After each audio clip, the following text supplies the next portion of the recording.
උත්තම පුරිස වූ බුදු පියාණන් වහන්ස ඔබ වහන්සේට මම නමස්කාර කරමි. මාගේ නමස්කාරය වේවා. පරම පුරිස වූ බුදු පියාණන් වහන්ස ඔබ වහන්සේට මම නමස්කාර කරමි. මාගේ නමස්කාරය වේවා.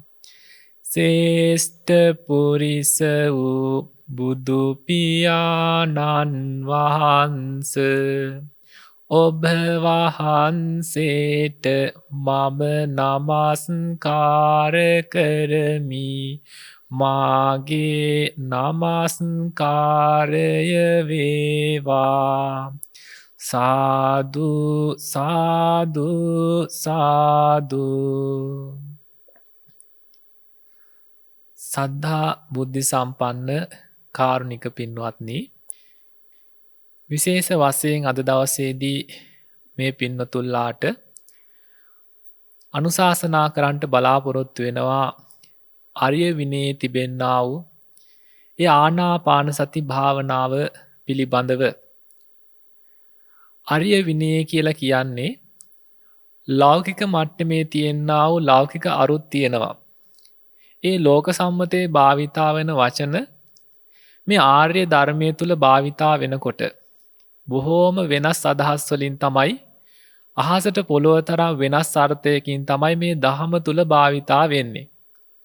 සාමාන්‍ය ලෝකයේ තුල තියෙන ඒ වචනම ඒ වදන් තමයි, ඒ වදන් පදවැල්ම තමයි ලෞතර සම්මා සම්බුදුරජාණන් වහන්සේලා ඒ ගම්බීරෝ සී සද්ධර්මයේ දේශනා කරන්න භාවිතා කරේ. හැබැයි ඒ ලෝකයේ තුල ලෝකයා භාවිතා කරපු අදහස නෙවෙයි. ධර්මයේ තුල භාවිතා වෙන අදහස ඒකට හාත්පසින් වෙනස. ඒ නිසායි මේකට කියන්නේ ආර්ය කියලා. ආර්ය විනය කියලා කියන්නේ මොකද? විනය කියලා කියනවා යමක් වූ බැහැර කරන්න. රාගය විනය කරන්න, රාග විනය කරන්න. දේශය විනය කරන්න. මෝහය විනය කරන්න. රාග දේශ මෝහ විනය කළා සංසාර රිය ගමන නතර කරන නිසා කියලා කියනවා ආර්ය විනය කියලා. ආර්ය විනය. මේ ධර්මයේ තියෙන මේ වචනවලට භාවිතා කරන වචනයක් තමයි ආර්ය විනය කියන කාරණාව. දැන් ලෝක සම්මතයේ තුල තියෙනවා වචනයක් අප්‍රමාදී වෙනවා කියලා. ලෝක සම්මතයේ අප්‍රමාදී භාවය කියලා කියන්නේ ඇතැම් වෙලාවට හදිසි වීම, කලබල වීම වගේ අදහසක් වෙනවා. හැබැයි ආර්ය ධර්මයේ තුල අප්‍රමාදී භාවය කියන බොහොම ගැඹුරු වචනයක්. බොහොම ගැඹුරු කාරණාවක්. ලෝක සම්මතයේ තුල සතිය සිහිය කියලා දෙයක් භාවිතා කරනවා. හැබැයි මේ ආර්ය ධර්මයේ තුල භාවිතා වෙන සතිය සිහිය කියන කාරණාව ඒකට වඩා ගොඩාක් ගැඹුරු කාරණාවක්. ඒ වගේම තමයි මේ ආනාපාන සතිය කියන භාවනාවත්. ලෝක සම්මතයේ තුල භාවිතා වෙන අදහසක් තියෙනවා. ඒ වගේම ආර්ය ධර්මයේ තුල, ආර්ය විනය තුල භාවිතා වෙන අදහසක් තියෙනවා. මේ ලෝක සම්මතයේ තුල භාවිතා වෙන මේ අදහස ලෞතර බුදුරජාණන් වහන්සේලා ලෝකයේ පහළ වෙන්න කලිනුත් තිබුණා. අද වෙනකොටත් තියෙනවා. මේ සම්බුද්ධ ශාසනය නැති වෙලා කාලයක් ගියා මත මේ කියන අදහස, ඒ ලෝක සම්මත අදහස තියෙනවා. හැබැයි ලෞතර බුදුරජාණන් වහන්සේලා ලෝකයට පහළ වෙලා දේශනා කරන මේ ආනාපාන සතිය පවතින්නේ බොහොම කෙටි කාලයයි. නිවන් දකින්න අවශ්‍යතාවයක් තියෙනවා නම් මේ ආනාපාන සතිය තේරුම් ගන්න අවශ්‍යයි. මුළු සම්බුද්ධ ශාසනයම කැටි කරලා ගත්තොත්, මුළු සම්බුද්ධ ශාසනයම, මුළු නිවන් මාර්ගයම මෙන්න මේ ආනාපාන සතිය කියන කාරණාවට කැටි කරන්න පුළුවන්. සතර සතිපට්ඨානය ගත්තහමත් මුළු සම්පූර්ණ සතර සතිපට්ඨානයම මේ ආනාපාන සතියට විග්‍රහ කරන්න පුළුවන්. හැබැයි මේ කාරණාව මෙහෙම කියනකොට ඇතැම් පිරිස කලබලභාවයට පත් වෙන්න පුළුවන්. ඒ කොහොමද එහෙම කියන්නේ? එහෙම කියන්නේ කොහොමද කියලා කලබල වෙන්න පුළුවන්. මොකද තම තමන් අරගෙන තියෙනා වේ අදහස තම තමන් මෙතෙක් අහලා තියෙන මේ ධර්ම කරුණුත් එක්ක තමන් බැහැගෙන තිබෙනා වූ නිගමනත් එක්ක මේක ගැටලුවක් වෙන්න පුළුවන්.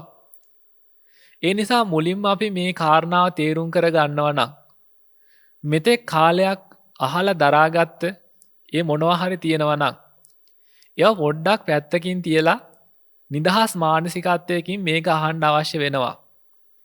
මොකද ඒ දේවල් දරාගෙන ඉන්න තාක අලුතෙන් යමක් දාන්න පුළුවන් කමක් වෙන්නේ නැහැ. මේ කාරණා කියන්නේ විමර්ශනය කරන්න. ඒ වගේම තමයි විමර්ශනය කරමින් ඉන්න පිරිස් වලට තව තවත් දැනුවත් භාවයට පත් වෙන්න. ඒ නිසා මේ කියන කාරණා හොඳට ශ්‍රවණය කරන්න නම් අර තමන් කලින් දරාගෙන ඉන්න දේවල් පොඩ්ඩක් පැත්තකට තියන්න වෙනවා. එක සෙන් කතාවක් තියෙනවා. එක පුජ්‍යලයක සෙන් දහම ඉගෙන ගන්න ගිහිල්ලා තියෙනවා එක්තරා ගුරුවරයෙක් ළඟට. මේ ගුරුතුමා දන්නවා මේ කෙනා ගොඩාක් දේවල් ඔළුවේ පුරාගෙන ආපු කෙනෙක්. සාමාන්‍ය කෙනෙකුත් නෙවෙයි මහාචාර්යවරයෙක් තමයි මේ ගිහිල්ලා තියෙන්නේ. ඒ නිසා මෙයාට මේ සෙන් දහම කියලා දෙන්න පුළුවන් කමක් නැහැ. මේක කිව්වට තේරුම් කරගන්න මානසිකත්වයකුත් නැහැ, කියලා දෙවුන්නට තේරෙන්නේ නැහැ කියන කාරණාව. ඒ නිසා පොඩි උපක්‍රමයක් කරා. මොකද්ද කරපු උපක්‍රමය? තේ එකක් හදලා දීලා ඒ තේ එකට තව වැඩිපුර වක් කරනවා. වක් කරනකොට පිටතට තමයි මේ තේ එකේ තේ ගලාගෙන යන්නේ. ඒ වෙලාවේ අර මහාචාර්යතුමා සෙන් දහම ඉගෙන ගන්න ආපු මහාචාර්යතුමා අර සෙන් ගුරුතුමාට කියනවා, ස්වාමීනි ඔබට පේන්නේ නැද්ද? ඔය වැඩිපුර දාන දේවල් පිටට නේද යන්නේ. ඉතින් කොච්චර දැම්මත් වැඩක් නැහනේ. මෙහෙම කියනකොට අර සෙන් ගුරුතුමා කියනවා, ඉතින් මහත්තයෝ ඔබතුමාගේ ඔළුවත් හරියට මේ වගේ. කොච්චර දැම්මත් තව දාන්න පුළුවන් කමක් නැහැ, පිටට තමයි ගලාගෙන යන්නේ. මෙන්න මේ වාගේ තමයි අපි ගොඩාක් දේවල් අහලා ඉවර වෙලා ගොඩාක් දේවල් දරාගෙන තියෙන්න පුළුවන් විවිධාකාරයේ. එහෙම තිබුණාට පස්සේ මොකද වෙන්නේ? අලුතෙන් යමක් දාන්න පුළුවන් කමක් වෙන්නේ නැහැ. මේ දහම ශ්‍රවණය කරන්න නිදහස් මානසිකත්වයක් මූලික වශයෙන් ඇති කර ගන්න ඕනි. මේ කියන නිදහස් මානසිකත්වය ගත්තට පස්සේ තවත් බොහෝ කරුණු කාරණාවලට අපි ගලප ගන්න පුළුවන්. දැන් මේ වෙලාවේ මේ පින්නතුල්ලා ඉන්නේ මොනවා හරි වෙනත් ප්‍රශ්නයක් එක්කනම් තමන්ගේ අද දවල් කාලයේදී සිද්ධ වෙච්ච, එහෙම නැත්නම් අතීතයේදී සිද්ධ වෙච්ච මොනවා හරි ගැටලුවක් එක්කනම් ඉන්නේ. එහෙම වුණාමත් මේ කියන කාරණාව තේරුම් කරගන්න බෑ. අර ඔළුවේ මොනවා හරි තියනවා වගේ. මේක තියෙන දේ පැත්තකින් තියන්න කිව්වත් එකපාර මේක කරන්න පුළුවන් කමකුත් නැහැ. නිදහස් කරගන්න කිව්වට නිදහස් කරගන්න ක්‍රමවේදය මොකද්ද? අන්න ඒක තමයි විශේෂයෙන් අද මේ පැහැදිලි කරලා දෙන්න යන්නේ. හාමුදුරුවෝ කියනවා නිදහස් කරගන්න කියලා. ඔළුව නිදහස් කරගන්න කිව්වට කොහොමද ඔළුව නිදහස් කරගන්නේ? එහෙමනම් ඒ කාරණාවක් දැනගන්න පුළුවන්කම තියෙනවා මේ ටික හරියට අහගත්තොත්. හැබැයි මේ ටික අහගත්තේ නැතුව නම් නිදහස් වෙන්න පුළුවන් කමක් වෙන්නේ නැහැ. නිදහස් වෙන්න ඕන නම් මොකද කරන්න ඕනි? මේ ටික අහගන්න ඕනි. ප්‍රශ්න පොඩ්ඩක් පැත්තකින් තියන්න කිව්වට කොහොමද පැත්තකින් තියන්නේ? මේ ප්‍රශ්නේ එනවා. ඉතින් ඒ ප්‍රශ්නෙට ප්‍රශ්න පොඩ්ඩක් පැත්තකින් තියන්න අවධානයෙන් යුතුව මේකත් හොඳට අහගන්න ඕනි. ඒ අහගත්තට පස්සේ තමයි ඔය ප්‍රශ්න පොඩ්ඩක් පැත්තකින් තියලා තව දෙයක් කරන්න පුළුවන් මානසික මට්ටමක් ගොඩනගෙන්නේ. එහෙමනම් ආර්ය විනයේ තියෙනා වේ ආනාපාන සතිය මොකද්ද? මේක අපි ගැඹුරින් හිතන්න ඕනි. හොඳට කල්පනා කරලා තේරුම් ගන්න ඕනි කාරණාවක්. ආනාපාන සතිය කියලා ගත්තට පස්සේ මේ ආස්වාස පාස්වාස කිරීමක් කියලා තියෙනවා. හුස්ම පිට කිරීමක් සහ හුස්ම ගැනීමක්. අද වෙනකොට ආනාපාන සතිය කියලා හිතාගෙන ඉන්නේ මේ ටිකට. හැබැයි බුදුරජාණන් වහන්සේ දේශනා කරපු ආනාපාන සතිය නම් මේකට වඩා ගොඩාක් ගැඹුරුයි. ඒ බුදුරජාණන් වහන්සේ දේශනා කරපු ආනාපාන සතියේ තියෙන පුංචි කොටසක් තමයි මේ හුස්ම පිට කිරීම සහ හුස්ම ගැනීම කියන කාරණා පුංචි හරියක්. හැබැයි මේ පුංචි හරියට තමයි අද වෙනකොට මේ ආනාපාන සතිය සීමා කරගෙන තියෙන්නේ. එහෙම සීමා කරගෙන පුළුවන් තරම් හුස්ම ගන්නවා, පුළුවන් තරම් හුස්ම පිට කර ඉන්නවා. කොච්චර හුස්ම ඇද්දත් කොච්චර හුස්ම පිට කරගෙන හිටියත් ප්‍රතිඵලයක් ලබපු කෙනෙක් නම් හොයාගන්න පුළුවන් කමක් නැහැ. ලබාගත් ප්‍රතිඵලයක් තිබුණත් ඒ ප්‍රතිඵලය දීර්ඝ කාලීන ප්‍රතිඵලයක් භාවයට පත් වෙච්ච බවක් නම් දකින්න පුළුවන් කමක් නැහැ. ඒ නිසා මේ කියන කාරණාව තේරුම් කරගන්න ඕනි. බුදුරජාණන් වහන්සේ වැඩ ඉන්න කාලයේදීත් එක්තරා භික්ෂූන් වහන්සේ නමක් ගිලන් භාවයට පත් වුණා. ඒ ගිලන් භාවයට පත් වෙලා ඉන්න අවස්ථාවේදී බුදුරජාණන් වහන්සේ වැඩම කරනවා ඒ භික්ෂුන් වහන්සේ දකින්න. දකින්න වැඩම කරනකොට ඒ භික්ෂූන් වහන්සේ බුදුරජාණන් වහන්සේ දුරදිම එනවා දැකලා බොහොම අපහාසයෙන් නැගිටින්න උත්සාහ කරනවා. ඒ නැගිටින්න උත්සාහ කරන වෙලාව බුදුරජාණන් වහන්සේ භික්ෂුන් වහන්සේට දේශනා කරනවා, හා මහණ, මේ පැන වූ ආසන තියෙනවානේ මට. ඒ නිසා ඔබ ගිලන් භාවයට පත් වෙලා ඉන්නේ. නැගිටින්න උත්සාහ කරන්න එපා කියලා. බුදුරජාණන් වහන්සේ පනෝපු ආසනේ වැඩ හිටියා. සෑම කුටියක මේ කාලේ බුදුරජාණන් වහන්සේට ආසන පනවලයි තිබුණේ. වැඩම කරපු අවස්ථාවක වැඩ ඉන්න. බුදුරජාණන් වහන්සේ ආසනේ වැඩ ඉඳලා ඒ භික්ෂූන් වහන්සේගෙන් අහනවා, මහණ ඔබට මොනවා හරි විපිලිසිත භාවයක් හැම තියෙනවද? ඇයි ස්වාමීනි නැත්තේ? මට විපිලිසර භාවයක් තියෙනවා. ඇයි මහණ ඔබට සීලෙන් චෝදනා කරනවද? ඔබේ සිත ඔබට සීලෙන් චෝදනා කරනවද? අනේ නෑ ස්වාමීනි. මගේ සිත මට සීලෙන් චෝදනා කරන්නේ නෑ. එහෙමනම් සබ්‍රහ්මචාරින් වහන්සේලා ඔබට සීලෙන් චෝදනා කරනවද? අනේ නෑ ස්වාමීනි. සබ්‍රහ්මචාරින් වහන්සේලාත් මට සීලෙන් චෝදනා කරන්නේ නෑ. මාගේ විපලිසර භාවයේ සීලය මුල් කරගෙන ඇති වෙච්ච එකක් නෙවෙයි. එහෙමනම් සමාධිය මොකක් මුල් කරගෙන ඇති වෙච්ච දෙයක්ද? ස්වාමීනි, සමාධිය මුල් කරගෙන ඇති වෙච්ච දෙයක්. මට ඉස්සර හුස්ම ගන්නෙ නැතුව හුස්ම පිට කරන්නේ නැතුව ඉන්න පුළුවන් සමාධියක් තිබුණා. හැබැයි මට ඒ සමාධියට දැන් සමවදින්න පුළුවන් කමක් නැහැ. ඔය කියන්නේ මොකද්ද? පෙන්ලා තියෙනවා චතුර්ථ ධානය සමාධි අවස්ථාවක් ගැන කියලා. දේශනා කළා තියෙනවා. ඒ චතුර්ථ ධානය සමාධි අවස්ථාවකදී හුස්ම ගන්න පිට කරන්න අවශ්‍යතාවයක් පවා නැහැ කියලා කියනවා. එතකොට එහෙමනම් ඒ වගේ තිබිච්ච සමාධියත් මොකද වෙලා ගියේ? අර ගිලන් භාවයට පත් වුණාට පස්සේ නැති වෙලා ගියා. බුදුරජාණන් වහන්සේ දේශනා කරනවා, මහණ, සමාධිය අග්‍ර කරගත ශාසනයක නම් ඔහොම දෙයක් වුණාට පසුතැවෙන්න වටිනවා. නමුත් මගේ මේ ශාසනය කියලා කියන්නේ ඔය සමාධිය අග්‍ර කරගත් එකක් නෙවෙයි, ප්‍රඥාව අග්‍ර කරගත් එකක් කියලා. එහෙමනම් බුදුරජාණන් වහන්සේ පෙන්නපු මේ ක්‍රම රටාව, බුදුරජාණන් වහන්සේ පෙන්නපු යම් භාවනාවක් තියෙනවා නම් ඒක ප්‍රඥාව අග්‍ර කරගත් එකක් වෙන්න ඕනි. ප්‍රඥාවෙන් දකින්න පුළුවන් දෙයක් වෙන්න ඕනි. ප්‍රඥාවෙන් තේරුම් කරගන්න පුළුවන් දෙයක් වෙන්න ඕනි. ප්‍රඥාව තුළින් ලැබෙන සමාධියක් වෙන්න ඕනි. සමාධිය මුල් කරගෙන ලබාගත් යන්නේ ප්‍රඥාව මූලික කරගෙනයි සමාධිය ලැබෙන්නේ. එහෙමනම් බුදුරජාණන් වහන්සේ දේශනා කරනවා, මෙන්න මේ ආනාපාන සතිය ගැන විග්‍රහ කරනකොට ආනාපාන සතිය ගැන විතරක් නෙවෙයි, ඒ මෙත්තා සාගත කර්මස්ථාන, ඒ වගේම අසුභ කර්මස්ථාන, මේ හැම දෙයකටම ලෞකික මට්ටමේ තිබිච්ච අදහසක් තිබුණා. ලෝකෝත්තර මට්ටමේ තිබිච්ච අදහසක් තිබුණා. ඒ ලෞකික මට්ටමේ තිබෙනා අදහස මොකද්ද? ඒ අදහස ආවේ කොහොමද කියන කාරණාව බුදුරජාණන් වහන්සේ දේශනා කරනවා. එක්තරා අවස්ථාවකදී භික්ෂුන් වහන්සේලා පිරිසක් පිණ්ඩපාතේ වැඩම කරන්න තවත් වේලාව තියෙන නිසා අන්‍ය තීර්ථකාරාමයකට වැඩම කරනවා. ඒ වැඩම කරපු අවස්ථාවවලදී ඒ භික්ෂුන් වහන්සේලාගෙන් අහනවා, ඔබලගේ භාග්‍යවතුන් වහන්සේ මෛත්‍රී භාවනාව ගැන කියලා දෙන්නේ කොහොමද? උඩ යට සිරස වටය කියන මේ දස දිසාවන්ට අවෛරියුත් අප්‍රමාණියුත් මෛත්‍රී වඩන්න කියලා නේද? ඉතින් අපේ ශ්‍රාවකයන්ටත් අපි ඕක නේද කියලා දෙන්නේ. ඉතින් ඔබලගේ අපේ තියෙන වෙනස මොකද්ද? මෙන්න මෙහෙම ප්‍රශ්න අහලා තියෙනවා. බුදුරජාණන් වහන්සේ ළඟට ඒ භික්ෂුන් වහන්සේලා ඒ තීර්ථකයන්ට මොකුත් කියන්නේ නැතුව පිළිතුරක් දෙන්න හැකියාවක් තිබුණේ නැති නිසා ඒ භික්ෂුන් වහන්සේලා ඇවිත් මේ කියන කාරණා බුදුරජාණන් වහන්සේට පැහැදිලි කරලා තියෙනවා. එක්තරා අවස්ථාවකදී බුදුරජාණන් වහන්සේ එක්තරා බමුණෙකුට ඇහෙන්න ගාථාවක් සජ්ජායනා කරනවා. ආරෝග්‍යා පරමාලාභා සන්තුට්ටි පරමන් ධනං අට්ටංගිකෝච මග්ගෝච කේමං අමතගාමිනෝ.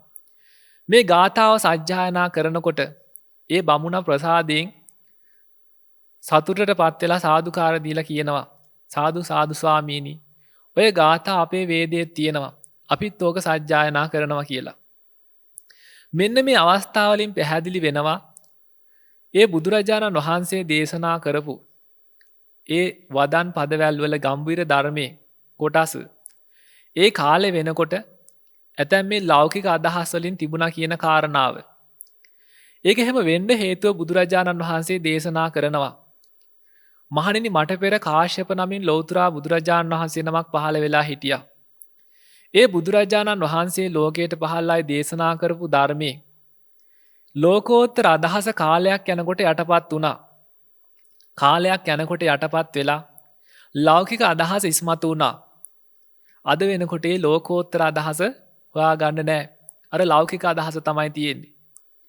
මහණෙනි කාශ්‍යප බුදුරජාණන් වහන්සේගේ ශාසනයේදී ඒ කාශ්‍යප බුදුරජාණන් වහන්සේ දේශනා කරපු ඒ ධර්මයේ ලෝකෝත්තර අදහස යටපත් වෙලා ගියාට පස්සේ ඇතෙක් බරට වස්තුව පුරවලා මේ හතරපද ගාථා ධර්මයක ඒ ලෝකෝත්තර අදහස කියන්න පුළුවන් කෙනෙක් ඉන්නවාද කියලා ඇහුවොත් එහෙම අර ඇතෙක් බරට දීපු වස්තුව අරගෙන අර අදහස කෙනෙක් කියන්න කෙනෙක් නැති තත්ත්වයටපත් වුණා. එහෙම කාලයක් ආවා. මහණෙනි මගේ ධර්මයටත් ඔය කියන කාරණාව වෙනවා. බුදුරජාණන් වහන්සේ දේශනා කරනවා.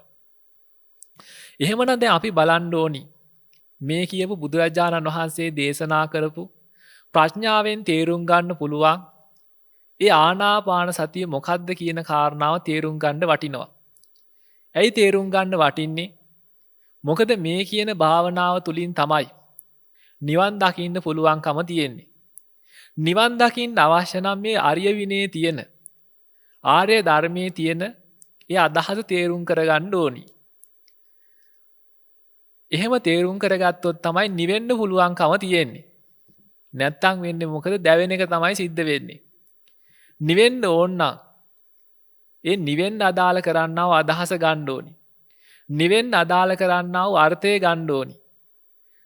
නිවෙන්න අදාළ කරන්නා වූ අර්ථය අදහස ගන්නේ නැතුව නිවෙන්න පුළුවන් කමක් නැහැ. බුදුදහම තුල ලෞතර සම්මා සම්බුදුරජාණන් වහන්සේ නමක් ලෝකයට පහළ වෙලා ඒ දේශනා කරන්නා වේ නිවන් මාර්ගයේ මේ ආනාපාන සතිය කියන කාරණාව ලෞතර බුදුරජාණන් වහන්සේ දේශනා කරනවා. එක්තරා වස් කාලයකදී බුදුරජාණන් වහන්සේ හුදකලා විවේකීව වැඩම කරනවා වනාන්තරයකට. ඒ වස් කාලේ අවසන් වෙලා බුදුරජාණන් වහන්සේ නැවත වැඩම කරලා භික්ෂුන් වහන්සේලාට අනුශාසනා කරනවා. මහණෙනි අන්‍ය තීර්ථකයන් ඔබලගෙන් තථාගතයන් වහන්සේ පහුගිය දිනවල කුමන විහරණයකින් වැඩ හිටියද කියලා ඇහුවොත් මෙන්න මේ පිළිතුර දෙන්න. තථාගතයන් වහන්සේ ආර්ය විහරණය තුලත් තථාගත විහරණය තුලත් බ්‍රහ්ම විහරණය තුලත් ආනාපාන සති විහරණය තුලත් මේ කියන වචන පෙන්නලා කියනවා. වාසය කරා කියලා කියනවා. ඉක්ුත් වස් කාලයේ තථාගතයන් වහන්සේ කුමන විහරණයකින් ගත කරාද කියලා ඇහුවොත් ආනාපාන සති විහරණයෙන් ගත කරා කියලා කියනවා භික්ෂුන් වහන්සේලාට. ඒ ආනාපාන සති විහරණය කුමක්ද කියලා ඇහුවොත් ඒට තථාගත විහාරී කියත, ආර්ය විහාරී කියත, බ්‍රහ්ම විහාරී කියත් කියනවා කියලා බුදුරජාණන් වහන්සේ දේශනා කරනවා. එහෙමනම් බුදුරජාණන් වහන්සේ දේශනා කරපු ආනාපාන සතිය හොයාගන්න හොඳ වැදගත්ම අවස්ථාවක් තමයි මේ. ඒ බුදුරජාණන් වහන්සේ දේශනා කරන ආනාපාන සතියට විශේෂ නම් 3ක් කියනවා. ආර්ය විහාරී කියලා කියනවා. ඒ වගේම බ්‍රහ්ම විහාරී කියලා කියනවා. තථාගත විහාරී කියලා කියනවා. හැබැයි අන්‍ය වූ බුදුදහමෙන් පිටත තියෙනා වූ ඒ ආනාපාන සතියට මෙහෙම දෙයක් කියන්නේ නැහැ. ඒක වෙනම දෙයක්. ධර්මය තුල තිබෙනා මේ ආනාපාන සතියට මේ කියන විශේෂ නම් තුනකින් හඳුන්වලා තියෙනවා. බුදුරජාණන් වහන්සේ දේශනා කරනවා මේ ආනාපාන සතිය කියන බුදුරජාණන් වහන්සේ දේශනා කරන්නා මේ ආනාපාන සතිය තේරුම් කරගන්න. අපි තවත් ටිකක් එහාට යන්න ඕනි. එක්තරා අවස්ථාවකදී රාහුල ස්වාමින් වහන්සේට බුදුරජාණන් වහන්සේ භාවනා කර්මස්ථානයක් දෙනවා. රාහුල දුර වේවා ළඟ වේවා සියුම් වේවා ඝන වේවා හීන වේවා ප්‍රනීත වේවා යම් රූපයයි යමක් තියෙනවා නම් ඒ රූපය අනිත්‍ය වශයෙන් දුක්ඛ වශයෙන් අනාත්ම වශයෙන් මෙනෙහි කරන්න කියලා බුදුරජාණන් වහන්සේ අනුශාසනා කරනවා. ඒ අනුසාරයෙන්ම වේදනාව ගැනත් දකින්න, සංඥාව ගැනත් දකින්න, සංඛාරය ගැනත් දකින්න, විඥාණය ගැනත් දකින්න කියලා බුදුරජාණන් වහන්සේ අනුශාසනා කරනවා. දැන් රාහුල ස්වාමීන් වහන්සේ පැත්තකට වෙලා ඉඳගෙන මේ කියන කර්මස්ථානයේ දැන් වඩනවා. පිණ්ඩපාතයේ යෑමනුත් වැළකීලා විවේකීව හුදකලාව ගහක් යටට වෙලා දැන් උන්වහන්සේ මේ කියන කර්මස්ථානයේ මෙනෙහි කරනවා. මෙහෙ මෙනෙහි කර කර ඉන්න අවස්ථාවකදී රාහුල ස්වාමීන් වහන්සේට උපදෙස් දුන්නේ සාරිපුත්ත මහරහතන් වහන්සේ. සාරිපුත්ත මහරහතන් වහන්සේ රාහුල ස්වාමීන් වහන්සේට කියනවා රාහුලය මහත්ඵල වැඩෙන ආකාරයට ආනාපාන සතිය වඩන්න කියලා මෙහෙම අනුශාසනාවක් කළා. කෙටි අනුශාසනාවක් කළා. උන්වහන්සේ වඩිනවා. ඒ වැඩියට පස්සේ රාහුල ස්වාමීන් වහන්සේ දන්නේ නැහැ මහත්ඵල වැඩෙන ආකාරයට ආනාපාන සතිය වඩන්නේ කොහොමද කියලා. දන්නේ නැති නිසා ගිහින් මොකද කරේ? බුදුරජාණන් වහන්සේගෙන් අහනවා ස්වාමීනි භාග්‍යවතුන් වහන්සේ මහත්ඵල වැඩෙන ආකාරයට ආනාපාන සතිය වඩන්නේ කොහොමද? ඒ වෙලාවේ බුදුරජාණන් වහන්සේ දේශනා කරනවා මහත්ඵල වැඩෙන ආකාරයට ආනාපාන සතිය වඩන ආකාරය, මහත්ඵල මහානිසංස වැඩෙන ආකාරයට ආනාපාන සතිය වඩන්නේ කොහොමද කියලා ප්‍රශ්නය අහන්නේ. මහත්ඵල මහානිසංස වැඩෙන ආකාරයට ආනාපාන සතිය වඩන ආකාරය බුදුරජාණන් වහන්සේ දේශනා කරනවා. රාහුල මේ බාහිර තියෙනව නේද පඨවි ධාතුව කියලා දෙයක්. ඒ පොළවේ තියෙන පඨවි තද ගතිය තියෙන පොළවේ. ඒ වගේම තමයි අපේ මේ ශරීරය තුලත් පඨවි කියලා කොටසක් තියෙනවා, තද ගතියක් තියෙනවා. බාහිරින් අපි ගන්නා වූ තද දේවල් තියෙනවා. ඝන වූ ආහාර ද්‍රව්‍ය තියෙනවා, පඨවි ද්‍රව්‍ය. අපි දැන් බත් වගේ ගන්න දේවල්. ඒ වගේම නොඑක ආකාරයේ පළතුරු, තද ගතියට තියෙන මේ වගේ දේවල් තියෙනවා. මේවා අපි ආහාරයට ගත්තට පස්සේ මොකද වෙන්නේ? මේ ඇතුළත තිබෙනා මේ පඨවි ධාතුවට බාහිරින් තිබෙනා මේ පඨවි ධාතු එකතු වුණා. බාහිරින් සත්වයක් ගත්තා නෙවෙයි. අභ්‍යන්තරයේ සත්වයක් පුජ්‍යලයක් මේ අභ්‍යන්තර පඨවි ධාතු වල සත්වයක් පුජ්‍යලයක් නැහැ. බාහිරින් තිබෙනා මේ පඨවි ධාතුව තුල සත්වයක් පුජ්‍යලයක් එහෙම දෙයක් නැහැ, ආත්මයක් නැහැ. අභ්‍යන්තරය තුල මේ තිබෙනා පඨවි ධාතුවේ සත්වයක් පුජ්‍යලයක් ආත්මයක් කියලා එහෙම දෙයක් නැහැ. බාහිරින් තිබුණා පඨවි ධාතුවට අභ්‍යන්තරයේ තිබුණා මේ පඨවි ධාතු එකතු වුණා. එකතු වෙලා මොකද කරේ? ඒක අපවිත්‍ර භාවයට පත් වෙලා මේකෙන් ශරීරයෙන් බැහැර වෙලා ගියා. ඒකේ ගන්න වටිනාකමක් නැහැ. ඒ වගේම මේ ශරීරය තුල තියෙන ආපෝ ගතියක්, ද්‍රව ගතියක් තියෙනවා. නොඑක ආකාර වැగిරෙන ස්වභාවයක් තියෙනවා. ලේ, සරව, මුත්‍රා, කඳුළු වගේ මේ වගේ ආපෝ ගතියට යුක්ත දේවල් කොටසක් තියෙනවා. බාහිරත් තියෙන ආපෝ කියලා ධාතුවක්. ජලය අපි ගන්න ආපෝ ධාතුවක්. මේ ජලය ශරීරයට එකතු ගත්තා කියලා කියන්නේ මොකද්ද? බාහිරින් තිබුණා ආපෝ ධාතුව මේ අභ්‍යන්තර ආපෝ ධාතුවට එකතු වුණා. එකතු වෙලා අපවිත්‍ර භාවයට පත් වෙලා මේකෙන් බැහැර වෙලා ගියා. අභ්‍යන්තර ආපෝ ධාතුව තුල සත්වයක් ඇත්තෙත් නැහැ. පුජ්‍යලයක් ඇත්තෙත් නැහැ. ආත්මයක් එහෙම කියලා දෙයක් ඇත්තෙත් නැහැ. සත්ත්ව පුජ්‍යල ආත්ම කියලා ගන්න දෙයක් නැහැ අභ්‍යන්තර ආපෝ ධාතුව තුල. බාහිර ආපෝ ධාතුව තුලත් සත්වයක් පුජ්‍යලයක් ආත්මයක් කියලා එහෙම දෙයක් ඇත්තේ නැහැ. මොකද උනේ? බාහිර ආපෝ ධාතුවට අභ්‍යන්තර ආපෝ ධාතුව එකතු වුණා. ඒ වගේම තමයි මේ ශාරීරිය තුල තියෙනවා වායෝ ගතියක් හමා යන ගතියක් තියෙනවා. ආස්වාස ප්‍රාස්වාස කරන්නේ වායෝ ධාතුව. ඒ වගේම කුස තුල හැසිරෙන්නේ ආපෝ ධාතුව. ඒ වගේම නොඑක ආකාරයේ මේ ශරීර කොටස් තබා ගන්නට නොඑක ආකාරයේ ඝට්ටණය වෙන්නේ නැතුව පවත්වා ගන්න මේ ආපෝ ධාතුව.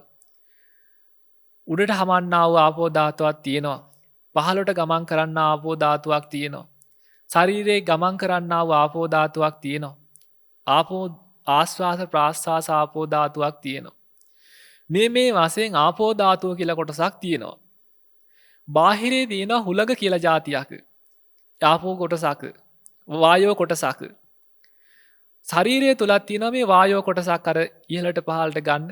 ඒ වගේ මේ ආස්වාස ප්‍රාස්වාස කරන මේ වායෝ කොටසක් තියෙනවා. මෙන්න මේ වායෝ කොටස ගත්තට පස්සේ පිටත තිබෙන්නේ පිටස සිටින්නේ සත්‍යයක් පුජ්‍යලයක් හැම නෙවෙයි. ශරීරය තුල මේ අභ්‍යන්තරයේ තියෙන සත්‍යයක් පුජ්‍යලයක් නෙවෙයි. අභ්‍යන්තරයට ගත්තා මේ ආපෝ ධාතුව මොකද වෙන්නේ? අභ්‍යන්තරයට ගත්තා වූ ආපෝ ධාතුව අපවිත්‍ර භාවයට පත් වෙලා මේකෙන් බැහැර වෙලා යනවා. ඒ වගේම තමයි තේජෝ ධාතුව. මේ ශරීරයේ දැවෙන තැවෙන ගතියක් තියෙනවා. බාහිරින් ගත්තා වූ තේජෝ ගතියක් තියෙනවා නම් ඒ තේජෝ ගති අර කියන ආකාරයටම මොකද වෙන්නේ? අපවිත්‍ර භාවයට පත් කරලා ඒක ශරීරයෙන් බැහැර කරනවා.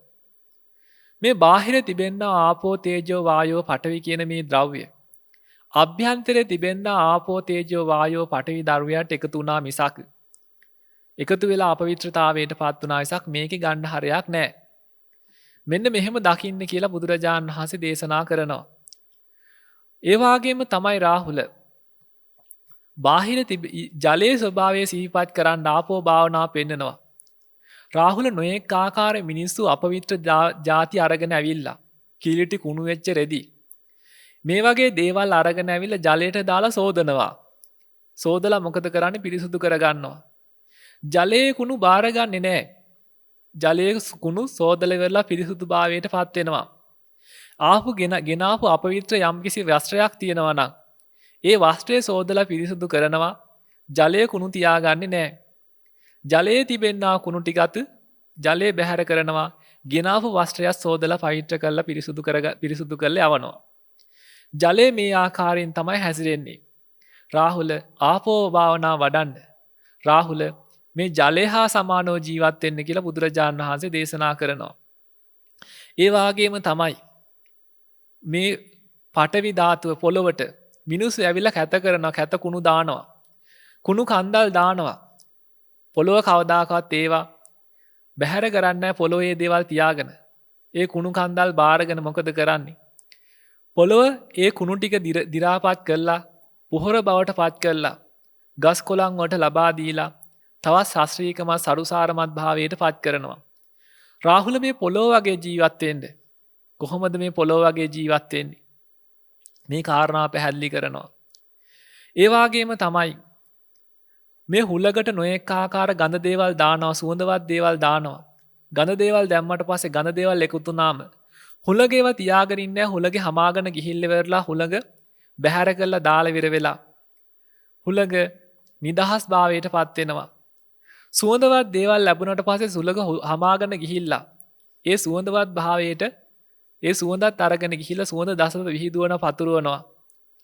ගින්නට නොයෙක් දේවල් දානවා. අපවිත්‍ර දේවල් දානවා. දැම්මට පස්සේ ගින්න මොකද කරන්නේ? ඒ අපවිත්‍ර දේවල් ජරා ජීර්ණ වෙච්ච දේවල් පුච්චලා අලු කරලා දානවා. සුවඳවත් දේවල් ලැබුණත් ඒ සුවඳවත් නොයෙක් ආකාර දේවල් ඒ ගින්න අලු කරලා පුච්චලා දානවා. මෙන්න මේ වගේ ගින්න හා සමානව ජීවත් වෙන්න බුදුරජාණන් වහන්සේ අනුශාසනා කරනවා. කොහොමද මේ වතුර වගේ ජීවත් වෙන්නේ? නොයෙක් ආකාර මිනිස්සු ඇවිල්ලා ප්‍රශංසා කරනවා. ඒ වගේම තමයි නිന്ദා අපහාස කරනවා. රාගයෙන් කිලිටි වෙලා, දේශයෙන් රත් වෙලා, මෝහයෙන් දැවිලා තමයි එන්නේ. ඒ ආපු වෙලාවට ඒ තමනුත් හිත කිලිටි කරගන්න නැතුව ආපු කෙනාගේ හිතත් සංසිඳලා සුවපත් කරලා යවන්න පුළුවන් නම් අන්න වතුර හා සමානයි, ජලය හා සමානයි. ඒ වගේම තමයි නොයෙක් මිනිස්සු ඇවිල්ලා පොළොවට කැතකුණු කරනවා. කැත කුණු ගොඩක් ගෙනත් දානවා. පොළොව කවදාකවත් කුණු ඒ ලබා දීපු කුණු බාර අරගෙන ඒ කුණු වලින් මොකද කරන්නේ? හොඳ පොහොරක් හදලා ගස් වැල් පෝෂණය කරනවා. ඒ වගේ ලෝක සත්‍යෝ නොඑක ආකාරයෙන් නිന്ദා අපහාස කරාට පස්සේ ඒ නිന്ദා අපහාසම පොහොරක් කරගන්නවා. ඒ නිന്ദා අපහාසම පොහොරක් අරගෙන ලෝකයාට ශාස්ත්‍රීයමත් වූ ඵලදාවක් ලබා දෙනවා වගේ තමයි. මිනිසු නොඑක ආකාරයේ බයිනවා, නිന്ദා කරනවා, අපහාස කරනවා. ඒ තුලින්ම දකින්න පුළුවන්කම තියෙනවා මේ ලෝකේ ආදීනව ස්වභාවය. ආදීන ස්වභාවය යථා ස්වභාවය දැකලා නිදහස් වෙන්න පුළුවන්කම තියෙනවා. මානසික මට්ටම නිදහස් මානසික මට්ටමක් ඇති කරගන්න පුළුවන්. ඒ වගේම තමයි මේ හුලකට නොඑක ආකාර දේවල් දාන හුලග වගේ තමයි. සුවඳවත් දේවල් ලබාගෙන ගුණ සුවඳ පතුරවලා විහිදුවලා කටයුතු කරනවා වගේ තමයි. ඒ දුස්සි නොඑක ආකාර දුර්ගන්ධයන් ගන්න නැතුව, පාප දුස්චරිතයන් ගන්න නැතුව, සීල සුගන්ධයෙන් සුවඳවත් භාවයට පත් වෙලා දුස්සීල දුර්ගන්ධයන් අතහැරලා සීල සුගන්ධයෙන් සුවඳවත් භාවයට පත් වෙලා නිදහස් වායුවක් වාගේ කටයුතු කරන්න පුළුවන් නම් අන්න හුලග වගේ කටයුතු කරන්න පුළුවන්. ප්‍රඥාගේ ඉන්න නිරන්තරයෙන් දැල් වෙනවා නම් ඒ ප්‍රඥාගේ ඉන්න නිරන්තරයෙන් දැල් වෙනකොට කෙලෙස් කුණුරුඩු පිච්චිලා යනවා. රාහුල මෙන්න මේ වාගේ කටයුතු කරන්න කියලා බුදුරජාණන් වහන්සේ අනුශාසනා කරනවා. දැන් මොකද්ද මේ විග්‍රහ කරන්නේ? මහත්ඵල මහානිසංස වැඩෙන ආකාරයට ආනාපාන සතිය වැඩෙන ආකාරය පිළිබඳව බුදුරජාණන් වහන්සේ මේ විග්‍රහ කළා දුන්නේ. දැන් බලන්න මොන තරම් ගැඹුරු අර්ථයක් මේ තුල තියෙනවද? පුංචි දෙයක් වාගේ තමයි තේරෙන්නේ. ජලයේ වාගේ ජීවත් වෙන්න, ඒ වගේම හුලග වගේ ජීවත් වෙන්න, ගින්නක් වාගේ ජීවත් වෙන්න, පොළොව වාගේ ජීවත් වෙන්න. මේ කියන කාරණා ටික තේරුම් කරගත්තා නම් මොන තරම් වටිනවද? මේක ජීවිතයට එකතු කරගන්න පුළුවන් වුණා නම් මොන තරම් වැදගත්කමක් තියෙනවද? මේ තමයි ආර්ය ධර්මයේ තුල තිබෙන්නා වූ ඒ ගැඹුරු අර්ථ. පොඩි දෙයක් වාගේ තේරුණාට මේක එකතු කරගත්තා නම් මහා වටිනාකමක් තියෙනවා. රාගයට පත් වෙලා විවිධාකාර කුජ්ජලෝ එනවා. තමන් ඒ රාගයට පත් වෙන්නේ නැතුව ඒකෙනත් විතරාගී භාවයට පත් කළා යවන්න පුළුවන් වුණා නම් මොනතරම් ආනිසංසයක් ඒ තුලින් ජනිත වෙනවද? එහෙම වුණා නම් මහා විශාල යහපතක් වෙනවා. ඒ වගේම තමයි දේශයට පත් වෙලා එන පිරිස ඒ උදෙසා තමනු දේශයට පත් වෙන්නේ නැතුව ඒ පිරිසත් අදේශී කරලා යවන්න පුළුවන් වුණා නම් මොන තරම් යහපතක් වෙනවද? නමුත් මේ කියන කාරණාව එහෙම සිද්ධ වෙන්නේ නැති නිසා මොකද වෙන්නේ? නොඑක ආකාර වූ විවිධාකාර ගැටුම් වලට ලක් වෙන්න සිද්ධ වෙනවා. ඉතින් බුදුරජාණන් වහන්සේ මේ කියන කාරණාව විග්‍රහ කළා දුන්නාට පස්සේ රාහුල ස්වාමීන් වහන්සේ ඊට අනුකූලව කටයුතු කරනවා. ඒ වගේම බුදුරජාණන් වහන්සේ දේශනා කරනවා රාහුලය ඔබ විවේකී තැන ස්ථානයකට ගිහිල්ලා මෙහෙම සිහිපත් කරන්න. අතීතයේ යම් වූ ආකාරයෙන් මගෙන් කාය දුස්චරිතයක් සිද්ධ වුණා නම්, වචී දුස්චරිතයක් සිද්ධ වුණා නම්, මනෝ දුස්චරිතයක් සිද්ධ වුණා නම් මං ඒක මතුවට කරන්නේ නැහැ කියලා හික්මෙන්න කියලා කියනවා. මම ආය ඒ කාය දුස්චරිතේ, වචී දුස්චරිතේ, මනෝ දුස්චරිතේ කරන්නේ නැහැ කියලා මෙහෙම හික්මෙන්න කියලා කියනවා.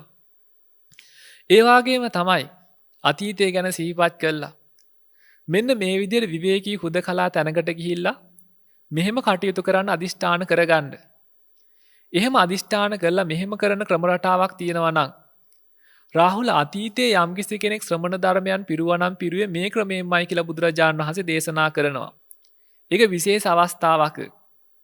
අතීතයේ යම් වූ කෙනෙක් ශ්‍රමණ ධර්මයන් පිරුවනම් පිරුවේ මේ ක්‍රමයෙන්මයි.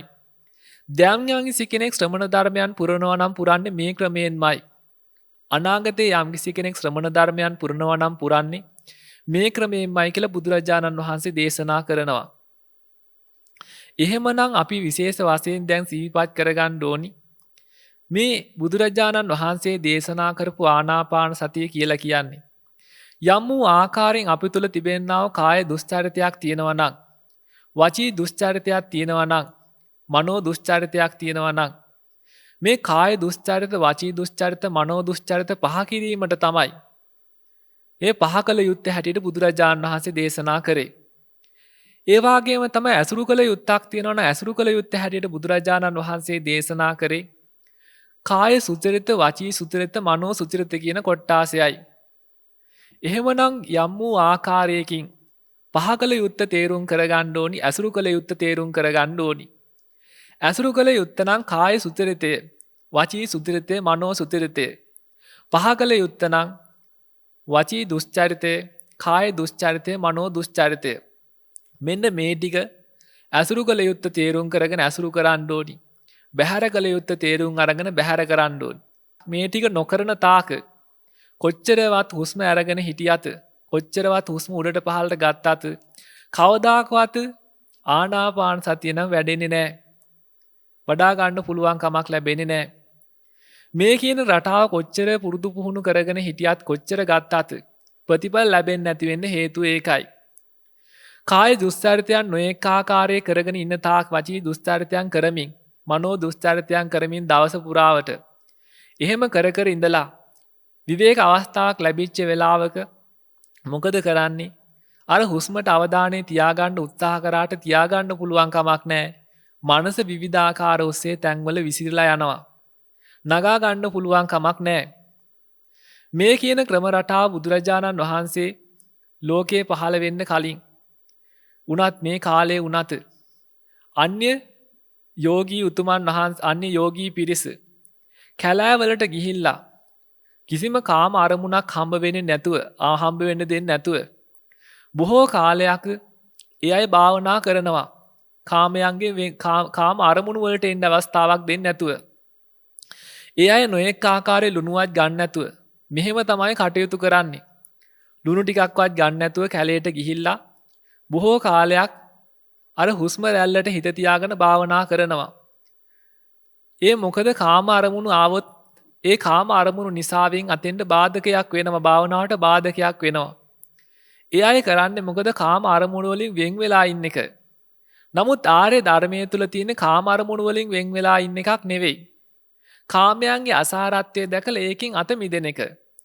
කාමයන්ගේ අසාරත්වය දැකලා, යථාර්ථය දැකලා කාමයන්ගේ වෙන් වෙලා මිදිලා නිදහස් වෙන එක මිසක් කාම අරමුණු බැහැර කළා. ඒ කාම අරමුණු වලින් අර කියන ආකාරයේ පැනලා දුවන එකක් හැම නෙවෙයි. ආර්ය ධර්මයක් තේරුම් ගත්තට පස්සේ මෙන්න මේ කියන ආකාරයේ කාමයන්ගේ යථා ස්වභාවය දකිනවා. කාමයන්ගේ යථා ස්වභාවය දැක්කට පස්සේ යථාර්ථය තුලින් තමයි කාමයෝ හරයක් නෑ කියන කාරණාව තේරුම් කරගන්නේ. කාමයෝ හරයක් නෑ කියන කාරණාව තේරුම් අරගෙන තමයි කාමයන්ගේ වෙන් වෙන්නේ. ධානයක් වඩා ගන්න අවශ්‍ය නම් එතෙන් අවශ්‍ය කරන කාරණා තියෙනවා. ඒ තමයි විවේච්ඡේව කාමෙහි අකුසලෙහි ධම්මෙහි කියන තැනටපත් වෙන්න ඕනි. විවේච්ඡේව කාමෙහි අකුසලෙහි ධම්මෙහි කියලා කියන්නේ අකුසල ධර්මයන්ගේ වෙන් වෙන්න ඕනි, බැහැර වෙන්න ඕනි. ඒ අකුසල ධර්මයන්ගේ වෙන්වීම, බැහැරවීම අන්නේ පිරිස් කරගත්තේ කොහොමද? අර කියන ආකාරයේ කැලේට ගිහිල්ලා කාම අරමුණක්වත් දකින්න අවස්ථාවක් සලසා ගන්න නැතුව අර නාරිලතා කියලා මල් జాතියක් හැදෙනවා. ඒ කාලේදී ඒ නාරිලතා කියන මල් දිහාවත් බලන්න නැතුව කැලේ ඇතුළට ගිහිල්ලා තමයි මේගොල්ලෝ පරිස්සම් වුණේ. එහෙම ඉඳලා තමයි ඒගොල්ලෝ ධානය උපදවා ගත්තේ. ධානය උපදවා ගන්න කටයුතු කරේ. එහෙම ඒ ක්‍රමයෙන්, ඔය කියන ක්‍රමයෙන් ලෞකිකයේ ආනාපාන සති භාවනා ක්‍රමවේදයෙන් පංච අභිඥා අෂ්ට සමාපatti උනත් උපදවා ගන්න පුළුවන්. එහෙම උපදවා ගත්ත අය හිටියා. බුදුරජාණන් වහන්සේ ලෝකේ පහළ වෙන්න කලිනුත් ආලාර කාලාම, උද්දක රාමපුත්ත, අසිත තාපසයා වගේ තාපසයෝ ඔය කියන ක්‍රම රටාවන් අනුගමනය කළා තමයි ඔතෙන්ටපත් උනේ. හැබැයි බුදුරජාණන් වහන්සේ ලෝකේ පහළ වෙලා මේ පෙන්නපු ක්‍රම රටාව කියලා කියන්නේ ඔතනින් එහාට ගිහිල්ලා නිවන් මඟ පූර්ණේ කරන්න පුළුවන්, නිවන් මඟ වඩා ගන්න පුළුවන් ක්‍රම රටාවක්. බුදුරජාණන් වහන්සේ දේශනා කරනවා මේ ආර්ය අෂ්ටාංග මාර්ගය ගැනත්. ආර්ය අෂ්ටාංග මාර්ගය දෙආකාරයි. එකක් ලෞකිකයි, සුගතියට හේතු වෙනවා. එකක් ලෝකෝත්තරයි, නිවන් මාර්ගයට හේතු වෙනවා. එක ආර්ය අෂ්ටාංග මාර්ගයක් ලෞකිකයි, කෙලෙස් සහිතයි. ඒක බ්‍රහ්ම ලෝකයට, ඒ වගේම දිව්‍ය ලෝකයට, සුගතියට යන්න හේතු වෙන ආර්ය අෂ්ටාංග මාර්ගයක්. අනිත්‍ය අෂ්ටාංග මාර්ගය කෙලෙස් රහිතයි. ඒක නිවන් මඟට උපනිශ්‍රේ වෙනවා කියලා බුදුරජාණන් වහන්සේ දේශනා කරනවා. මෙන්න මේ නිවන් මඟට උපනිශ්‍රේ වෙන්නා වූ ආර්ය අෂ්ටාංග මාර්ගය බුදුරජාණන් වහන්සේ නමක් ලෝකේ පහළ වුණාම හැරෙනකොට වෙන කාලයක දකින්න පුළුවන් කමක් ඇත්තේ නැහැ. එහෙමනම් බුදුරජාණන් වහන්සේ දේශනා කරපු මෙන්න මේ ආනාපාන සති භාවනාව කියලා කියන්නේ යම් වූ ආකාරයේ අප තුළ තිබෙනා කාය දුස්චරිත තියෙනවා නම් ඒ කාය දුස්චරිත පිළිබඳව සැලකිලිමත් භාවයට පත් වෙන්න ඕනි. කාය දුස්චරිත කියලා කියන්නේ මොනවද? ප්‍රාණඝාත, ඒ වගේම ප්‍රාණඝාත, අදත්තා දාන, හොරකම් කිරීම, ඒ වගේම දුසිරි දුරාචාර, මෙන්න මේ කියන දේවල්, කාම මිත්‍යාචාර ආදී දේවල් තියෙනවා නම් ඒ දේවල් පිළිබඳව තිබෙනා යම් වූ ආකාර මේ කරන දේවල් සම්බන්ධයෙන් කයින් කරන්නා යම් තාක් වූ දුස්චරිත තියෙනවා නම් ඊට අනුලොම් වෙච්ච මේ හැම දෙයක්ම කාය දුස්චරිතයන්ට අයිති වෙනවා. ඒ වගේම තමයි වචනයෙන් කරන්නා බොරු, කේලම්, ප්‍රලාප, පරුස වචන කීමක් තියෙනවා නම් ඒ බොරු, කේලම්, පරුස වචන, ප්‍රලාප, පරුස වචන කීම වචී දුස්චරිතයට අයිති වෙනවා. ඒ වගේම තමයි හිතින් කරන්නා වූ අවිජ්ජා, ව්‍යාපාද, මිච්ඡාදිට්ඨි කියන මේ වගේ දෙයක් තියෙනවා නම් ඒක මනසින් කරන්නා මනෝ දුස්චරිතයන්ට අයිති වෙනවා. මෙන්න මේ කියන්නා වූ දේවල් කරනවා නම් අන්න ඒක බැහැර කරන්න ඕනි. ඒක බැහැර කරන්නේ කොහොමද? ඒ සඳහා යථාර්ථය දකින්න ඕනි. යථාර්ථය දකින්ද මේ ධර්මයේ ශ්‍රවණය කරන්න ඕනි. ඒ දහම තුලින් තමයි මේ දුස්චරිතයන්ගේ භයානකත්වය දකින්න, භයානකත්වය දැක ගන්න ඕනි. ඒකේ ආදීනව දකින්න ඕනි. වෙන්වීමේ ආනිසංස දකින්න ඕනි.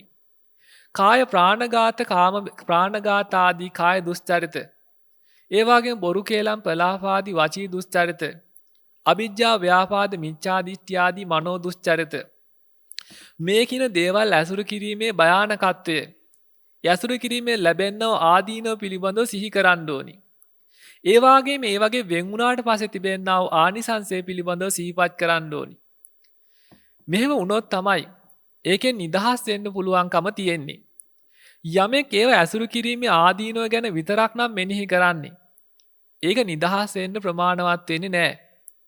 ඒක හරියට මේ වගේ දෙයක්. යම්කිසි කෙනෙක් දුස්චරිතයක් කර කර ඉන්නවා, මට නිදහස් වෙන්න ඕනි කිව්වට නිදහස් වෙන්නේ නැහැ. ඒක නිදහස් වෙන මාර්ගය දකින්නේ නැහැ. ඒක වෙන්වීමෙන් ලැබෙන ආනිසංස පිළිබඳව සිහිපත් කරේ නැත්තම්. මේකට උදාහරණයක් කියනවා. අතීතයේ මිනිස්සු ගමනක් යනකොට නැවක පක්ෂියෙක් අරගෙන යන කපුටෙක් අරගෙන යනවා. ඒ කපුට අරගෙන යන්නේ නැව මුහුදට ගිහිල්ලා ගොඩබිමක් හොයාගන්න බැරි වුණා නම්, ඒ ගොඩබිමක් හොයාගන්න බැරි වුණාට පස්සේ ගොඩබිමක් හොයාගන්න මොකද කරන්නේ? අර කපුටා ගිහිල්ලා ඉවර වෙලා අතහරිනවා. මුහුදේ මැදින් තමයි අතහරින්නේ. ඌ නැවේ ඉන්න තාක් ඉන්නේ හොඳටම බය වෙලා. කපුටා ඉන්නේ ගොඩට අයිති සතෙක්. මුහුදු හුලඟ උඩ හුරු නෑ. නිතරම පැද්දෙනවා. ඌ බයෙන් තමයි නැවේ ඉන්නේ. කපුටා මෙහෙම ඇතෑරියට පස්සේ මොකද කරන්නේ? ඌ ගොඩබිමක් හොයාගෙන යනවා ළඟ පහලක තියෙනවා නම්. ගොඩබිමක් නැත්තම් මොකද කරන්නේ? වටපිටා හොඳට පියාඹලා අවසානයේ ඇවිල්ලා අර නැවේ තියෙන ඉහළම තැනක වහනවා. එතකොට නැවියෝ තේරුම් ගන්නවා මේ අහල පහල ගොඩබිමක් නැහැ කියන කාරණාව. මෙන්න මේ වගේ තමයි අර කපුට නැවටෙනවා වගේ තමයි. ඒ දුස්චරිතයෝ කර කර ඉන්න තාක් දුස්චරිතයන්ගේ නිදහස් වෙන්න ඕනි කිව්වට ඒක වෙන්වීමේ ආනිසංස දැක්කේ නැත්තම් නිදහස් වෙන්න පුළුවන් කමක් වෙන්නේ නැහැ. ප්‍රාණඝාත කිරීමේ, ප්‍රාණඝාත කරවීමේ, අනුබල දීමේ මේ ආදී වශයෙන් කරන්නා දුස්චරිතයක්ද ඒකේ ආදීනව දකින්න ඕනි. තිබෙන්නා අසහනේ, වේදනාව, ඒ තුලින් ලැබෙන්නා චෝදනා, නිന്ദා, අපහාස, ඒ වගේම හටගන්නා වූ වෙහෙසකර භාවය, දැවිලි තැවිලි සාගත ස්වභාවය, ඒ තුලින් හටගන්නා වූ නොඑක ආකාර දුක් වේදනා, මේ හැම දෙයක්ම මෙනෙහි කරන්න ඕනේ. ඒ අදහස් හට ගැනීම, ප්‍රාණඝාත කිරීම, කරවීම, අනුබල දීම මේ හැම පැත්තකින්ම දකින්න ඕනේ. ඒ වගේම සොරකම් කිරීම, කරවීම, අනුබල දීම, එහි ගුණ වර්ණනා කිරීම, මෙන්න මේ කියන්නා දේවල් පිළිබඳව දකින්න ඕනි. කාම මිත්‍යාචාර කිරීම, කරවීම, අනුබල දීම, එහි ගුණ වර්ණනා කිරීම, මේ කියන දේවල් පිළිබඳවත් ආදීනව දකින්න ඕනි, වෙන්වීමේ ආනිසංස දකින්න ඕනි. බොරු කීම, ඒ වාගේම එහි බොරු කීම බොරු කියන්න අනුබල දීම, එහි ගුණ වර්ණනා කිරීම, ඊට සහයෝගය දැක්වීම, මේ කියන යමක් තියෙනවා නම් මෙන්න මේකෙන් වෙන්වීමේ ඒකේ ඇසුරු කිරීමේ ආදීනව දකින්න ඕනි. වෙන්වීමේ ආනිසංස දකින්න ඕනි. මෙන්න මෙහෙම දැන් ඒ අනුසාරයෙන් අනිත් ටිකත් ඒ ආකාරයෙන්ම දකින්න ඕනි. එහෙම දැකලා ඒකෙන් නිදහස් වෙන්න ඕනි. බුදුරජාණන් වහන්සේ දේශනා කරනවා මේ ආර්ය විනය තුල, ආර්ය ධර්මයේ තුල දිලුණු භාවය කියලා දෙයක් තියෙනවා. දිලුණු භාවය කියලා කියන්නේ මොකද්ද? යම්කිසි කෙනෙක් යම් වූ ආකාරයේ යම්කිසි කෙනෙක් පාපයන් කරනවා. ඒ පාපයට ලැජ්ජාවක් නැහැ, බයක් නැහැ. ඒ වාගේම තථාගතයන් වහන්සේ කෙරෙහි ශ්‍රද්ධාවක් ඇත්තේ නැහැ. පව් කරන්න ගියාම පාපයට බයක් ලැජ්ජාවක් නැති වුණාට පස්සේ තථාගතයන් වහන්සේ කෙරෙහි ශ්‍රද්ධාවක් නැති වෙනවා. බුදුරජාණන් වහන්සේගේ කාලයේදීත් දැන් මෙන්න මේ විදිහට පෙන්නනවා පාපයට ලැජ්ජාවක් නැත්තම්, බයක් නැත්තම්, ශ්‍රද්ධාවක් නැත්තම්, ඒ වාගේම පාපයෙන් වෙන්වීමට ප්‍රඥාවක් නැත්තම්, මෙන්න මේ කියන කාරණාවක් නැත්තම් මේ ආර්ය විනය තුල, ආර්ය ශාසනය තුල දිලිඳු පුජ්‍යලය කියලා බුදුරජාණන් වහන්සේ දේශනා කරනවා. එතකොට යම් වූ ආකාරයකින් මේ පාපයට බය ලැජ්ජාවල් ඇති වෙන්නේ කොහොමද? යම් කිසිම කෙනෙක් එකපාර පාපයක් කරන්න නැඹුරු වෙන්නේ නැහැ. අසත්පුරුෂ ආශ්‍රය නිසා ටිකෙන් ටික තමයි අසත් ධර්ම ශ්‍රවණය කරලා ටිකෙන් ටික තමයි පාපයකට නැඹුරු වෙන්නේ. දැන් මේ අපි මේ ගමන් කරන ආකාරයේ මේ දුස්චරිතයන් නැඹුරු වෙන ආකාරය, මෙන්න මේ පහ කළ යුතු පැති පිළිබඳව තමයි මේ විග්‍රහ වෙන්නේ. ඉතින් මෙන්න මේ විදිහට ටිකෙන් ටික තමයි නැඹුරු වෙන්නේ. නැඹුරු වෙලා මොකද කරන්නේ? ඒ ගියාට පස්සේ Tamanට තේරෙන්නේ නැහැ පාපයේ තරම, කරගන්නා විපාකයේ මහත තේරෙන්නේ නැහැ. ටික තමයි ඒ ඔස්සේ ගමන් කරන්නේ. අහිංසක තමයි අඟුලිමාල කෙනෙක් භාවයට පත් උනේ. කූඹියෙක්වත් මරණ කෙනෙක් නෙවෙයි අහිංසක කියලා කියන්නේ. බොහෝම අවිහිංසක ජීවිතයක්මයි ගත කරේ. හැබැයි මොකද උනේ? පාප මිත්‍ර ආශ්‍රය නිසා ටිකෙන් ටික බලගතු වෙලා, ආසේවන ප්‍රත්‍යයෙන් බලගතු වෙලා එක මිනිහෙක් නෙවෙයි මිනිස්සු 999ක්ම මරණ තත්ත්වයට පත් වුණා. ඒ තත්ත්වයට පත් වෙලා මොකද උනේ? අවසානයේ අම්මත් මරණ තත්ත්වයට පත් වුණා. අම්මත් මරන්න තත්ත්වයට මානසික මට්ටම දැඩි වුණා. මැරුවේ නැහැ. මැරුවා නම් මොකද වෙන්නේ? මේ ජීවිතේදී අරිහත්ත්වයට පත් වෙන්න බැරි වෙනවා. මෙන්න මේකයි. මෙන්න මේ වගේ මොකද වෙන්නේ? ටිකෙන් ටික තමයි මේ පව් කරන්න පෙළඹෙන්නේ. පාපයට ලැජ්ජා බය නැති වෙලා එහෙම ගමන් කරන්නේ. එහෙම පාපයට නැඹුරුනාට පස්සේ මොකද වෙන්නේ? බුදුරජාණන් වහන්සේ කෙරෙහි, උතුම් වූ සද්ධර්මයන් කෙරෙහි පැහැදීමක්, විශ්වාසයක් නැති වෙනවා. බුදුරජාණන් වහන්සේ දකින්නවත් ඒ වුණා එහෙම නැඹුරු වෙලා ගියාට පස්සේ කැමති වෙන්නේ නැහැ. ඒක තමයි ස්වභාවය. ඒ කාලේ භික්ෂූන් වහන්සේලා බුදුරජාණන් වහන්සේ වැඩ සිටියේ කාලයේදීත් ඇතැම් භික්ෂූන් වහන්සේලා කුමක් හෝ කාම අරමුණක් නිසා, ස්ත්‍රීන් නිසා නොයෙක් ආකාරයෙන් උගටිලී භාවයට පත් වෙලා ඒ සීල් ගුණදම් පුරන්නේ නැතුව එහෙම ඉන්නකොට මොකද කරන්නේ? බුදුරජාණන් වහන්සේ ගාවට බුදුරජාණන් වහන්සේ බැහැ දකින්න යමු කියලා අනිත් භික්ෂූන් වහන්සේලා කතා කරාම එහෙම යන්න කැමති වෙන්නේ නැහැ. මොකද ඒක තමයි ස්වභාවය. පාපයට නැඹුරුනාට පස්සේ ඒ සද්ධාවත් ඊට අනුකූල වැඩ කටයුතු කරන්න නැඹුරු වෙන්නේ නැහැ, පෙළඹෙන්නේ නැහැ. ඉතින් මෙන්න මේ විදිහට පෙන්නනවා යම්කිසි කෙනෙක් මෙන්න මේ කියන ආකාරයේ පාප ධර්මයට නැඹුරු වෙලා සද්ධාවකින් තොරව කටයුතු කරනවා නම්, ඒ වගේම පාපයෙන් වෙන් වෙන්න වීරියක් නැත්තම්, ඒ වගේම පාපයට ලැජ්ජාවක් බයක් නැත්තම්, මෙන්න මේ කියන දේවල් තියෙනවා නම් ඒ කෙනා මේ ශාසනයේ දිලින්දෙක් කියලා බුදුරජාණන් වහන්සේ දේශනා කරනවා. ඒ වගේම තමයි යම්කිසි කෙනෙක් මෙබඳු දිලිඳුභාවයේ ඉඳගෙන යම් වූ ආකාරයේ කයින් කාය දුස්චරිත කරනවා නම්, වචනෙන් වචී දුස්චරිත කරනවා නම්, මනසින් මනෝ දුස්චරිත කරනවා නම්, ඒක තමයි මේ ශාසනයේ තිබෙනා ණයවීම. ඒ වාගේම තමයි යම්කිසි කෙනෙක් මෙන්න මේ කියන්නා ණය වුණා නම් බුදුරජාණන් වහන්සේ දේශනා කරනවා මේ ශාසනය තුල ඒ ණය වෙච්ච කෙනා ණයවීම මූලික කරගෙන ඒ දිලිඳු පුජ්‍යලයක් ගැන මේ කියන්නේ. දිලිඳු පුජ්‍යලයක් ඉන්නවා. ඒ දිලිඳු පුජ්‍යලයා මොකද කරන්නේ? දිලිඳු භාවයෙන් නිදහස් වෙන්න ණයක් ගන්නවා. ඒ ණය ගත්තට පස්සේ මොකද වෙන්නේ? ඒ ණය ගැනීම මූලික කරගෙන එයාට ණය නිසාවෙන් ණය ගෙවන්න බැරුණාට පස්සේ පොලියක් එකතු වෙනවා. ඒ පොලිය එකතු වුණාට පස්සේ මොකද වෙන්නේ? මේ ශාසනයේ දැන් තිබෙනා දිලිඳු භාවයේ තමයි අර කියන්නා කාය අර කියන සද්ධාාවක් නැත්තම් ඒ වාගේම ඒ පාපයෙන් වෙන් වෙන්න වීරියක් නැත්තම් පාපයට ලැජ්ජාවක් බයක් නැත්තම් මේක තමයි දිලිඳු භාවය. ශාසනයේ තිබෙනා ණයවීම තමයි කාය දුස්චරිත, වචී දුස්චරිත, මනෝ දුස්චරිත කිරීම. ඒ වාගේම තමයි ඒ ණය වෙච්ච කෙනෙකුට මොකද වෙන්නේ? පොලියක් එකතු වෙනවා. දිලිඳු භාවයට පත් වෙලා ඉන්න කෙනෙක් මේ ගත්ත ණයක් ගැන කියන්නේ. ණය වෙච්ච කෙනාට මොකද වෙන්නේ? පොලියක් එකතු වෙනවා.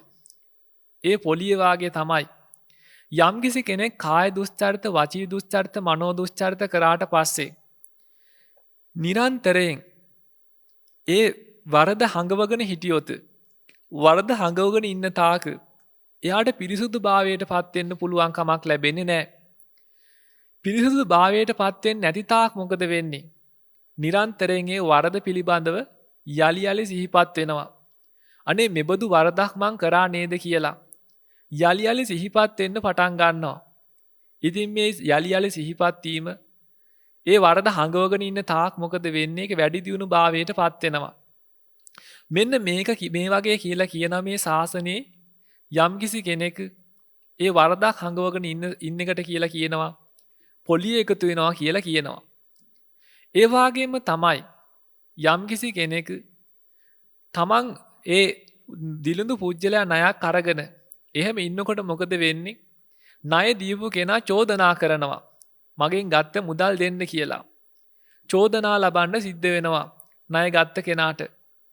ඒ වාගේ තමයි මේ ශාසනයේ ඒ වැරද්දක් කරාට පස්සේ කාය දුස්චරිත කරාට පස්සේ වචනෙන් වචී දුස්චරිත කරාට පස්සේ මනසින් මනෝ දුස්චරිත කරාට පස්සේ ලෝකයාගෙන් චෝදනා ලැබෙනවා.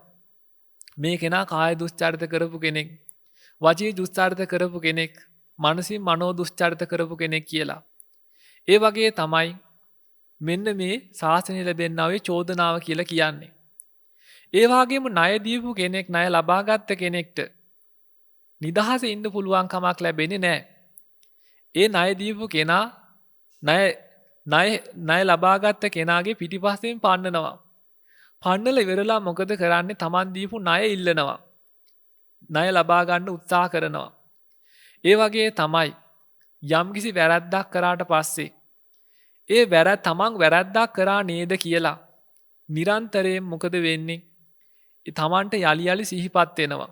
ඒ කාරණාව යලි යලි සිහිපත් කරලා දෙනවා මනස. ඒකේ නිදහස් වෙන තාක. එහෙම කළා අවසානයේ මොකද වෙන්නේ? ණය ගෙව්වේ නැත්තම් දණ්ඩනයට ලක් කරනවා. දඬුවමට ලක් වෙන්න සිද්ධ වෙනවා. ඒ දඬුවමට ලක් වෙන්න සිද්ධ වෙනවා වාගේ තමයි යම් වැරද්දක් කරාට පස්සේ ඒ වැරද්ද මූලික කරගෙන ඒ කෙනාට නිරයට ගමන් කරන්න වෙනවා. එහෙම නැත්තම් තිරිසන් අපායට යන්න සිද්ධ වෙනවා. මෙන්න මේ කාරණා දෙක සිද්ධ වෙනවා නම් අන්න එතකොට කියනවා බන්ධනයට ලක් වුණා කියලා කියනවා. දැන් මේ කාරණා මේ පෙන්නුවේ මේ ලෝක සම්මත කාරණාක් මූලික කරගෙන ආර්ය විනයේ තිබෙන අදහසක් තමයි මේ පෙන්නුවේ. මුලින් මේ ගත්තේ කොහොමද? දිලිඳු පුජ්‍යලයක් ඉන්නවා. මේ දිලිඳු පුජ්‍යලයා ණයක් ගන්නවා. දිලිඳු භාවය නිසා මේ ගත්තා වූ ණයට පොලියක් එකතු වෙනවා. මේ පොලියට මොකද වෙන්නේ? පොලිය එකතු වුණාට පස්සේ අර ණය දීපු කෙනා මගේ ණය දෙන්න කියලා චෝදනා කරනවා. චෝදනා කළා විතරක් ඉන්නේ නැහැ. ඒ ණය ලබා ගැනීම සඳහා පිටිපස්සෙන් ලුහු බඳිනවා. ලුහු බැඳලත් ණය දුන්නේ නැත්නම් මොකද කරන්නේ? දණ්ඩනයට හසු කරනවා, දඩුවමකට ලක් කරනවා. මෙන්න මේ වාගේ තමයි මේ ආර්ය මේ කාරණා මූලික කරගෙන මේ ආර්ය විනය තුල දිලිඳුභාවය කියලා පෙන්ලා තිබුණේ පාපයට ලැජ්ජාවක් බයක් නැත්තම් තථාගතයන් වහන්සේ කෙරෙහි ශ්‍රද්ධාවක් නැත්තම් පාපයෙන් වෙන් වෙන්න වීරියක් නැත්තම් ඒ තුලින් ඒ වෙන් වෙන්න ප්‍රඥාවක් නැත්තම් මෙන්න මේක තමයි ආර්ය විනය තුල දිලිඳුභාවය කියලා පෙන්වන්නේ. ඒ වගේම තමයි කාය දුස්චරිත, වාචික දුස්චරිත, මනෝ දුස්චරිත කිරීමට තමයි ආර්ය විනය තුල තිබෙනා ණය වීම කියලා කියන්නේ. මෙන්න මේ කියන්නා වූ දේවල් කරලා යම්කිසි කෙනෙක් වරද හඟවනවා නම් ඒක තමයි මේ ආර්ය විනය තුල තිබෙනා වූ පොළි එකතු වීම කියලා කියන්නේ. ඒ වරද හඟවලා යම් වූ ආකාරයෙන් යම්කිසි කෙනෙක් ඒකේ නිදහස් වෙන්න නැතුව කටයුතු කරගෙන ඉන්නකොට තමන්ගේ හිතෙන්ම තමන්ට චෝදනා නගනවා. අන්නේ පිරිස් මොකද කරන්නේ? චෝදනා නගනවා. එහෙම චෝදනා නැගීමට තමයි මේ කියන්නා වූ මුදල් දෙන්නේ නැහැ, මගේ ණය දුන්නේ නැහැ කියලා ණය හිමියෝ කරන්නා චෝදනාව හා සමාන වෙන්නේ. ඒ වගේම තමයි ලුහු බැඳීම හා සමානයි. ණය හිමියෝ ලුහු බැඳීම හා සමානයි.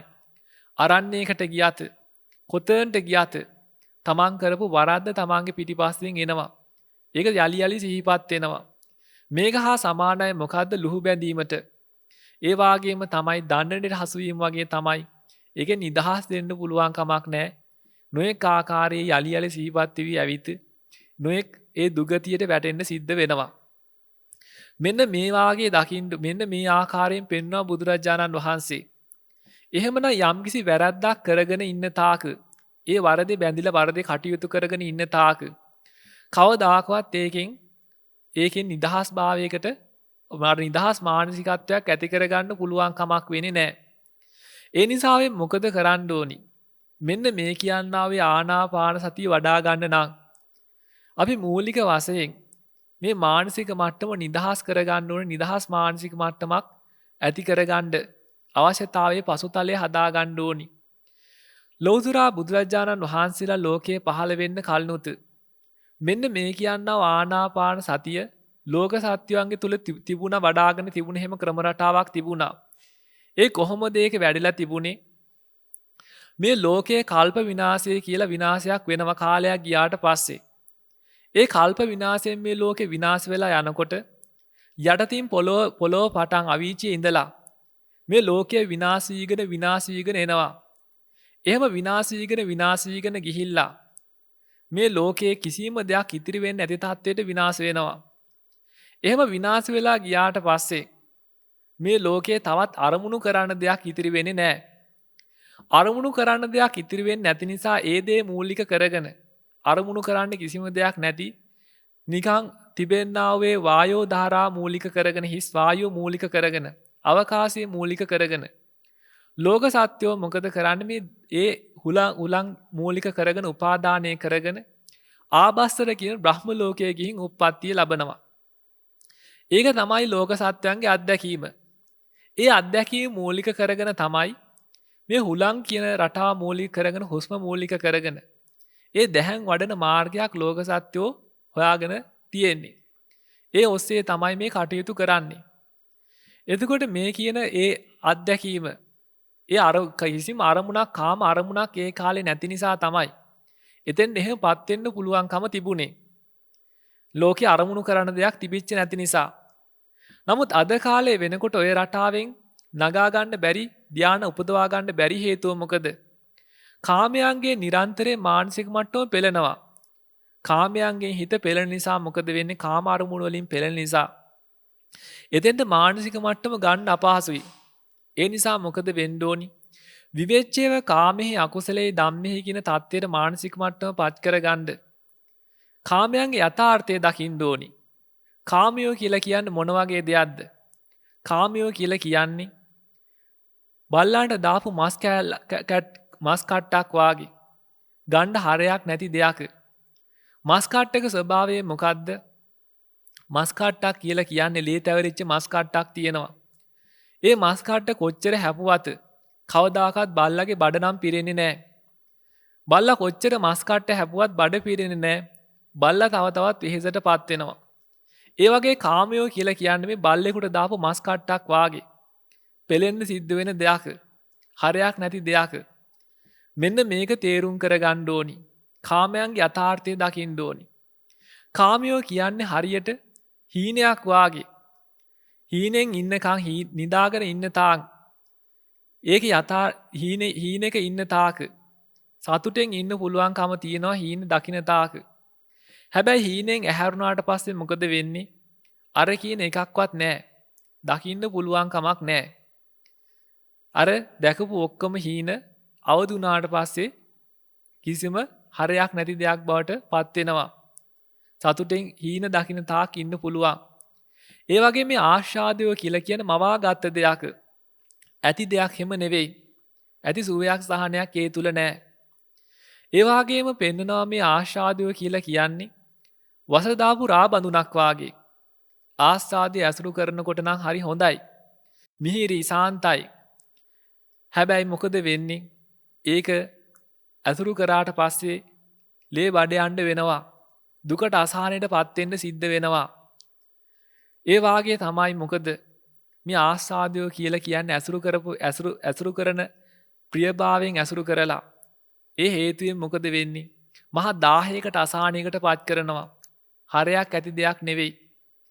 මෙන්න මේ විදිහට ආස්වාදයන්ගේ අසහරත්වයේ භයානකත්වයේ දකින්න ඕනි. ආස්වාදයන්ගේ භයානකත්වයේ අසහරත්වයේ දැක්කට පස්සේ අමුතෙන් කාම අරමුණු වලින් වෙන් වෙන්න බයේ පැනලා දුවන්න අවශ්‍යතාවයක් නැහැ. කාමයන්ගේ යථාර්ථයම දකින්න පුළුවන්. කාමයන්ගේ යථාර්ථය දැක්කට පස්සේ කාමය හරයක් නැහැ කියන එක දැක්කට පස්සේ ඒ කොච්චර කාමයක් තිබුණත් ඒ කාමයට වසඟ වෙන්නේ නැතිව ඒ මොකද කරන්න පුළුවන්කම තියෙන්නේ? කටයුතු කරන්න පුළුවන්කම තියෙනවා. එහෙම කටයුතු කරන මානසිකත්වයකින් ඉන්නවා නම් අර කියන අලෝභී අදේශී අමෝහි මානසික මට්ටමක් නිතර වඩනවා නම් කාය දුස්චරිතයන්ගේ වචී දුස්චරිතයන්ගේ නිරන්තරයෙන් වෙන් වෙලා කටයුතු කරනවා නම් මොකද වෙන්නේ? අර කායිකත්වයේ පිරිසුදු වෙනවා. මානසික මට්ටම පිරිසුදු වෙනවා. මානසික මට්ටම පිරිසුදු වුණාට පස්සේ මොකද වෙන්නේ? නිදහස් අවස්ථාවක් ලැබුණාම අර නිදහසේ හුස්ම ඉහළ පහළ හරන ක්‍රමවේදය අරගෙන ක්‍රම රටාව ඇසුරු නිසුරු කළා. අර කායිකත්වයේ හටගත් අපද්‍රව්‍යයක් තියෙනවා නම් ඒ අපද්‍රව්‍ය දවා හරලා පිරිසුදු වෙන්න පුළුවන් අවස්ථාව තියෙනවා. පිරිසුදු වෙන්න පුළුවන්කම තියෙනවා. මානසික මට්ටම සුද්ධ වෙනකොට කයේ තිබෙන ඒ නොයෙක් හිතේ හටගත්තා වූ ලෝභ කිලිටි, දේශ කිලිටි, මෝහ කිලිටි පහ කරාට පස්සේ පහ කරන ක්‍රම රටාව අනුගමනය කරාම මොකද වෙන්නේ? නිදහස් අර කායිකත්වයේ අපද්‍රව්‍ය තමයි හටගෙන තියෙන්නේ. ඒ ටික නිදහස් බැහැර කරලා පිරිසුදු වෙන්න පුළුවන්කම තියෙනවා. මේ හිතේ හටගන්නා ලෝභය මූලික කරගෙන ගතේ හටගන්නවා සෙම කියලා જાතියක්. සෙම කුපිත කරනවා. හිතේ හටගන්නා මෝහය මූලික කරගෙන ගතේ හුළඟ කුපිත භාවයට පත් කරනවා. වායු කුපිත භාවයට පත් කරනවා. ගතේ හිතේ හටගත්තා වූ රාගයේ දේශය මූලික කරගෙන ගතේ පිත කුපිත භාවයට පත් කරනවා. ඒ වගේ නිරන්තරයෙන් යම්කිසි කෙනෙක් ලෝභ දේශ මෝහ මානසිකත්වයේ ඇසුරු කරනවා නම් ඒ ඇසුරු කරන්නා ලෝභ දේශ මෝහ මානසිකත්වයට අනුකූලව වාතය පිතේ තුන්දොස් කියන්නා වූ දේවල් මේ ශරීරයේ කිපෙන්න පටන් ගන්නවා. ඒ වගේම ලෝභයේ දේශයේ මෝහයේ ඇසුරු කරන්න මේ ස්නායු පද්ධතිය එක රටාවක් ක්‍රම රටාවක් එක පැත්තකට ඇඹුරුමක් ගහනවා. ඒ වගේම මොකද වෙන්නේ? අලෝභී අදේශී අමෝහි මානසික මට්ටමක් වඩන්න මොකද? ඒ අනිත් මේ ස්නායු පද්ධතිය වෙනස් පැත්තකට වෙනස් පැතිකඩකට ඊට ප්‍රතිවිරුද්ධ පැත්තකට ඇඹුරුමක් සකස් කරනවා. ඒ ඇඹුරුම ලිහිල් භාවයට පත් කරනවා. නිරන්තරයෙන් ලෝභ දේශ මෝහ වැඩ කටයුතු කර ඉඳලා අලෝභී අදේශී අමෝහි මානසික මට්ටමක් පොඩි වෙලාවක් වැඩුවා කියලා කියන්නේ මොකද? අර සුද්ධතාවයට පත් වෙන්න පුළුවන් කමක් ලැබෙන්නේ නැහැ. නිකන් හොද මඩේ දානවා වගේ වැඩක්. හැබැයි නරකයි කියන්න පුළුවන් කමකුත් නැහැ. පොඩි වෙලාවක් හරි එහෙම හරි කරනවා නම් නොකරම ඉන්නවට වඩා හොඳයි. නිරන්තරයෙන් අපි පුරුදු පුහුණු කරගන්න ඕනි. ලෝභ දේශ මෝහ මානසික මට්ටම ඇසුරු කර ඉන්නවා නම් ඒ පැත්තේ ඒකෙන් අහක් වෙන්න කටයුතු කරගන්න ඕනි. ඒකෙන් අහක් වෙලා කටයුතු කරන්න අලෝභී මානසික මට්ටමක්, අදේශී මානසික මට්ටමත්, අමෝහී මානසික මට්ටමක් වඩා ගන්න පුරුදු කරගන්න ඕනි. ඒක වඩා ගන්නේ කොහොමද? දැන් අපි එදිනෙදා කටයුතු කරනවා. එදිනෙදා අපි ආහාර පාන ගන්නවා. දැන් අපිට කියන්න පුළුවන් කෙනෙකුට කියන්න පුළුවන් අනේ අපි කොහොමද ලෝභ අලෝභී ආදේශී අමෝහී මානසික මට්ටමක් ගොඩ නගාගන්නේ? අපිට කොච්චරනම් වැඩ තියෙනවද කියලා කියන්න පුළුවන්. ඒ තියෙන වැඩ ටිකම තමයි කරන්න කියන්නේ. අලෝභී මානසික මට්ටමින්, ආදේශී මානසික මට්ටමින්, අමෝහී මානසික මට්ටමින් කරන්න කියන්නේ මොකද්ද? එදිනෙදා කරන්නා වූ වැඩ ටිකමයි. වෙන දෙයක් නෙවෙයි. ඒ කරන දේවල්ම අලෝභයෙන්, ආදේශයෙන්, අමෝහයෙන් කරන්න පුළුවන්කම තියෙනවා. දැන් අපි ආහාර ගන්නවා. ආහාර ගන්නවා කියන එක මොන වැඩේ තිබුණත් කරනවා. ඒක ආහාර ගන්න වෙලාවේදී නොයෙක් දේවල් හිතා ගන්න පුළුවන්. රටේ ප්‍රශ්න ගැන හිතා ගන්න පුළුවන්. ඒ වගේම නොයෙක් ආකාර වූ දේශයෙන් ගන්න පුළුවන් ප්‍රියභාවයෙන් අද නම් හොඳ දෙයක් මට හම්බෙලා තියෙනවා කියලා. ප්‍රියභාවයෙන් ආහාරයට මසුරු කමෙන් ගන්නත් පුළුවන්. මොනම හෝ ආකාරයකට ගන්න ලෝභයෙන් ගන්නත් පුළුවන්. දේශසහගතව මොන හරි දෙයකට ගැටලා ගන්නත් පුළුවන්. ඒ ලෝභයෙන් දේශයෙන් ගත්තා කියලා කියන්නේ මොකද? මෝහයත් ඒ තුල තියෙනවා. ඉතින් මේ ආහාර ගන්න වෙලාවේදී සිහිපත් කරගන්න පුළුවන් නම් මේ ආහාරය සකසලා දීපු අය නිදුක් වෙත්තා නිරෝගී වෙත්තා සුවපත් වේවා මේ ආදී මානසික මට්ටමක් ගත්තා නම් මොකද වෙලා තියෙන්නේ? ආදේශී මානසික මට්ටමයි නැගෙන්නේ එතන. ඒ වගේම තමයි ඒ ගන්නා වූ ආහාරයක් තියෙනවා නම් ඒ ආහාරයේ යථා ස්වභාවය අර විදිහට මෙනෙහි කරගන්න පුළුවන් වුණා නම් මෙතන තියෙන්නේ මේ පඨවි ධාතුවක්. ඒ වාගේ මෙහෙම නැත්තම් මේක අපි අර ප්‍රතිවේක්ෂාවට අනුකූලව මේ විදිහට අපි ගන්නේ මේ කායිකත්වයේ පෝෂණය කරගන්න මෙන්න මේ ආකාරයෙන් කියන එක දැකලා ගන්න පුළුවන් වුණා නම් ගිහිවතක ඉන්න අය ඒ මට්ටමින් හික්ම වෙනවා. එහෙම හික්මිලා මොකද කරන්නේ? එහෙම ගන්න පුළුවන් වුණා නම් අර විශේෂ වශයෙන් ගන්න පුළුවන් මෙත්තා සාගතව අනේ මේ දානේ අනේ මේ ආහාරය සකස් කරපු පිරිසක් ඉන්නවා නම් නිදුක් වෙන්න ඕනි, නිරෝගී වෙන්න ඕනි, සුවපත් වෙන්න ඕනි. මේ ආදී අදහස් අරගෙන ආහාරය ගන්න පුළුවන් වුණා නම් මොකද වෙන්නේ? අර කියන පහගල යුතු පැත්තක් පහ වෙනවා. ඇසුරු කළ යුතු පැත්තක් ඇසුරු වෙනවා මේ මොහොතේදී. ඒ වගේම වතුර එකක් බොන වෙලාවකදී වුණත් දැන් අපි කොච්චර වැඩ තිබුණත් වතුර පානය කරනවා. ඒ වෙලාව හිතා ගන්න පුළුවන් වුණා නම් පහගල යුතු පැත්ත මොනවද? නොයෙක් ආකාර හටගත්තු දේශ කිනි කුළුටු තියෙනවා. මෙන්න මේ දේශ කිනි කුළුටු ඒ වහක් කල්ලි වෙලා මේ ජලයේ සකස් ලබා දීපු පිරිසක් ඉන්නවා නම් ඒ සකස් කළ දීපු පිරිසක් ඉන්නවා නම් ඒ අය අලෝභී වෙත්වා, ආදේශී වෙත්වා, මෝහී වෙත්වා, සුවපත් වෙත්වා මෙහෙම ගන්න පුළුවන්. ඇසුරු කරන යම් තාක් තැනක් තියෙනවා නම් පුටුවක ඉඳගත්තා නම් ගේ වහලක් යටට සෙවණක් යටට ගියා නම් ගහක් යටට ගියා නම් ඒ හැම අවස්ථාවකදීම ඔය කියන අදහස ගන්න පුළුවන් නම් මොනතරම් වටිනවද? ඒ වගේම තමයි තමන්ට නොයෙක් ආකාරයෙන් ඇලෙන්න ගැටෙන්න අවස්ථා එනවා. ඇලෙන්න අවස්ථා එනවා, ගැටෙන්න අවස්ථා එනවා. ඒ ගැටෙන්න ඇලෙන්න අවස්ථා එනකොට ඒ අවස්ථාවේදී ඇලෙන්නේ නැතුව ගැටෙන්නේ නැතුව ඒ අයට අලෝභී, ආදේශී, අමෝහී මානසික මට්ටමක් පතුරන්න පුළුවන් වුණා නම් එදිනදා ඒ කටයුතු කරන අවස්ථාවලදී මොන තරම් නිදහසක් භුක්ති විඳින්න පුළුවන්ද? තබන පියවරක් පාසා අද දවසේදී මං කාටවත් හිංගියක් හිංසාවක් කරන්නේ නැහැ. මෙන්න මේ කියන ආකාරයේ අදහසක් ගන්න පුළුවන් වුණා නම් මොන තරම් වටිනවද? මේ කියන කාරණා ප්‍රගුණ කරන්න, ප්‍රායෝගිකව ප්‍රගුණ කරන්න උදෑසන ආරම්භයේදී තමයි සිද්ධ කරන්න ඕනි. උදෑසන ආරම්භ වෙච්ච අවස්ථාවේදී යම්කිසි කෙනෙක් අදහසක් ගත්තනම් අද දවසේදී මගේ හිතෙන් කයෙන් වචනයෙන් කරන්නා කියන්නා කටයුත්තක් තියෙනවා නම් තවත් කෙනෙකුට හිංගියක් හිංසාවක් සිදුවීම පිණිස මං කටයුතු කරන්නේ නැහැ. මගෙන් වදින හුලම් පොදක් වේවා තවකෙකුට හිංගියක් හිංසාවක් පිණිස නොවේවා. තවකෙකුට හිංගියක් හිංසාවක් වීම පිණිස මං අද ඉරියව පවත්වන්නේ නැහැ. අද මං හිතෙන් කටයුතු කරන්නේ නැහැ, වචනයෙන් කටයුතු කරන්නේ නැහැ, කයෙන් කටයුතු කරන්නේ නැහැ.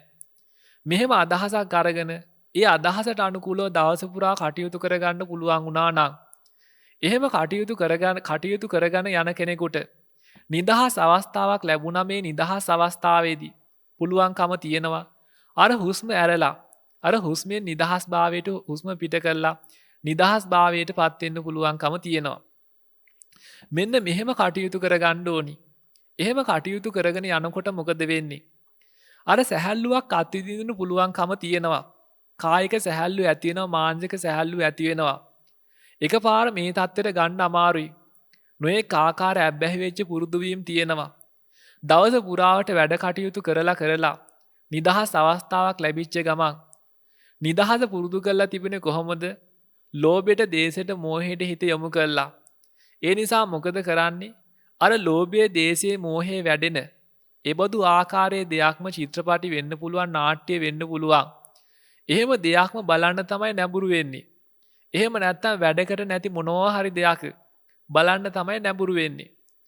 ඒ නැඹුරුතාවය ඇති වෙන්නේ මොකද? තමන් ඇති කරගත්ත පුරුද්දට අනුකූලව. ඒ පුරුද්ද නිසා හිතනවා තමන් ඇති කරගත්ත, තමන් කලින් ඇසුරු කරලා පුරුදු වෙලා තියෙන්නේ මොකද්ද? ලෝභයට, දේශයට, මෝහයට නැඹුරු වෙච්ච දෙයක්ම තමයි ඇසුරු කරලා ආස්වාද අරගෙන පුරුදු කරලා තියෙන්නේ. ඒ පුරුද්ද නිසා මොකද වෙන්නේ? ඒබඳු දෙයක් කරාම ගමන් කරනවා. ඒබඳු දෙයකින් ආස්වාදයේ බලාපොරොත්තු වෙනවා. මේ ඇති කරගත්ත පුරුද්ද දුරු කරගන්න ඕන. පුරුද්ද කඩා ගන්න ඕනි. ඒ පුරුද්ද නැකම්ම නැති වෙන්නේ නැහැ. ඒකට ලොකු උත්සාහයක්, වීර්යයක් තියෙන්න ඕනි. අපි වරදකින් අත මිදෙන්න අවශ්‍ය නම් අපිට පුළුවන්කමක් තියෙන අදිෂ්ඨානයක් ඇති කරගන්න.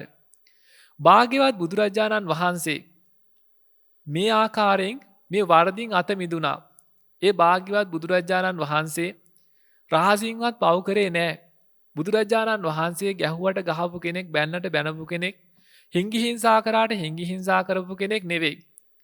අල්ප මාත්‍ර මොහොතක්වත්, දශමයක්වත්, තප්පරයක්වත් නිෂ්ඵල ආකාරයෙන්, නිසුරු ආකාරයෙන් ගත කරේ නැහැ, වැය කරේ නැහැ. ඒ බුදුරජාණන් වහන්සේගේ ශ්‍රාවකයෙක් වෙච්ච මට මේ වරදින් අත මිදෙන්න ශක්තිය ලැබේවා. එහෙම ගන්න පුළුවන් අදිෂ්ඨානයක්. නත්ති මේ සරණං අඤ්ඤං බුද්ධෝ මේ සරණං වරං. නත්ති මේ සරණං අඤ්ඤං ධම්මෝ මේ සරණං වරං.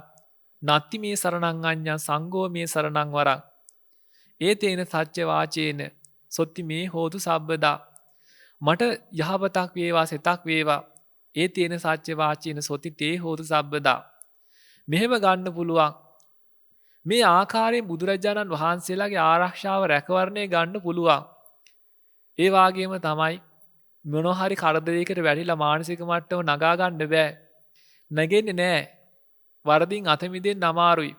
වරද හැටියට දන්නවා, නමුත් වරදින් අත මිදෙන්න පුළුවන් කමක් ඇත්තේ නෑ. මේ ආර්ය ශාසනය තුල විශේෂම දේ තමයි වරද හැටියට තේරුම් ගන්න එක. වරද හැටියට තේරුම් ගත්තත් ඒකෙන් අත මිදෙන්න පුළුවන් කමක් නෑ. එකපාරටම වරද හැටියට තේරුම් කර ගැනීමත් විශේෂ ලක්ෂණයක්, විශේෂ දෙයක්. ඒ වරද හැටියට තේරුම් අරගෙන ගත්තාම තමයි වරදක් කියලා තේරුම් අරගෙන වරදින් අත මිදෙන්න පුළුවන්කම තියෙන්නේ.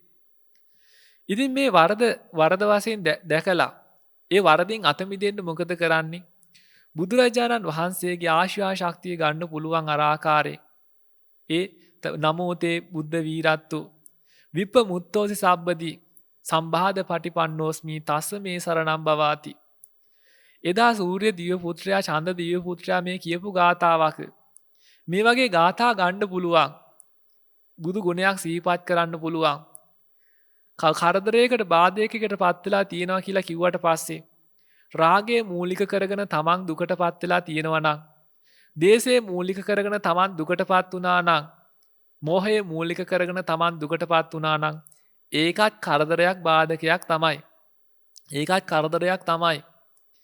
ඉතින් මේකෙන් අත මිදෙන්න මොකද කරන්නේ? සද්ධාව පිහිටුවා ගන්නවා කියලා කියන්නේ. අන්න බුදුරජාණන් වහන්සේගේ බුදු පිළිසරණ, බුදු රැකවරණය ගන්නවා. එහෙම ගත්තට පස්සේ මොකද වෙන්නේ?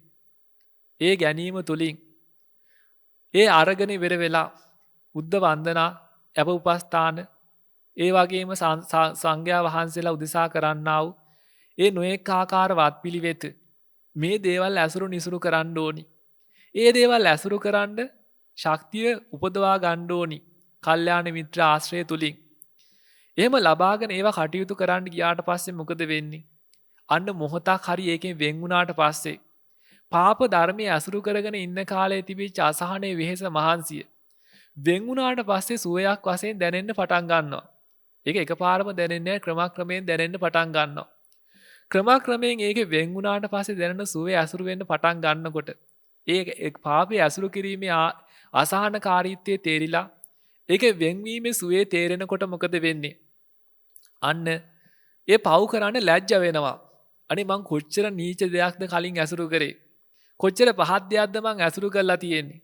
ඒක වෙන් වුණා මොනතරම් සාන්තද මොනතරම් ප්‍රණීතයිද මොනතරම් වටිනවද කියලා මොකද වෙන්නේ අන්න හිත පිහිටවනවා.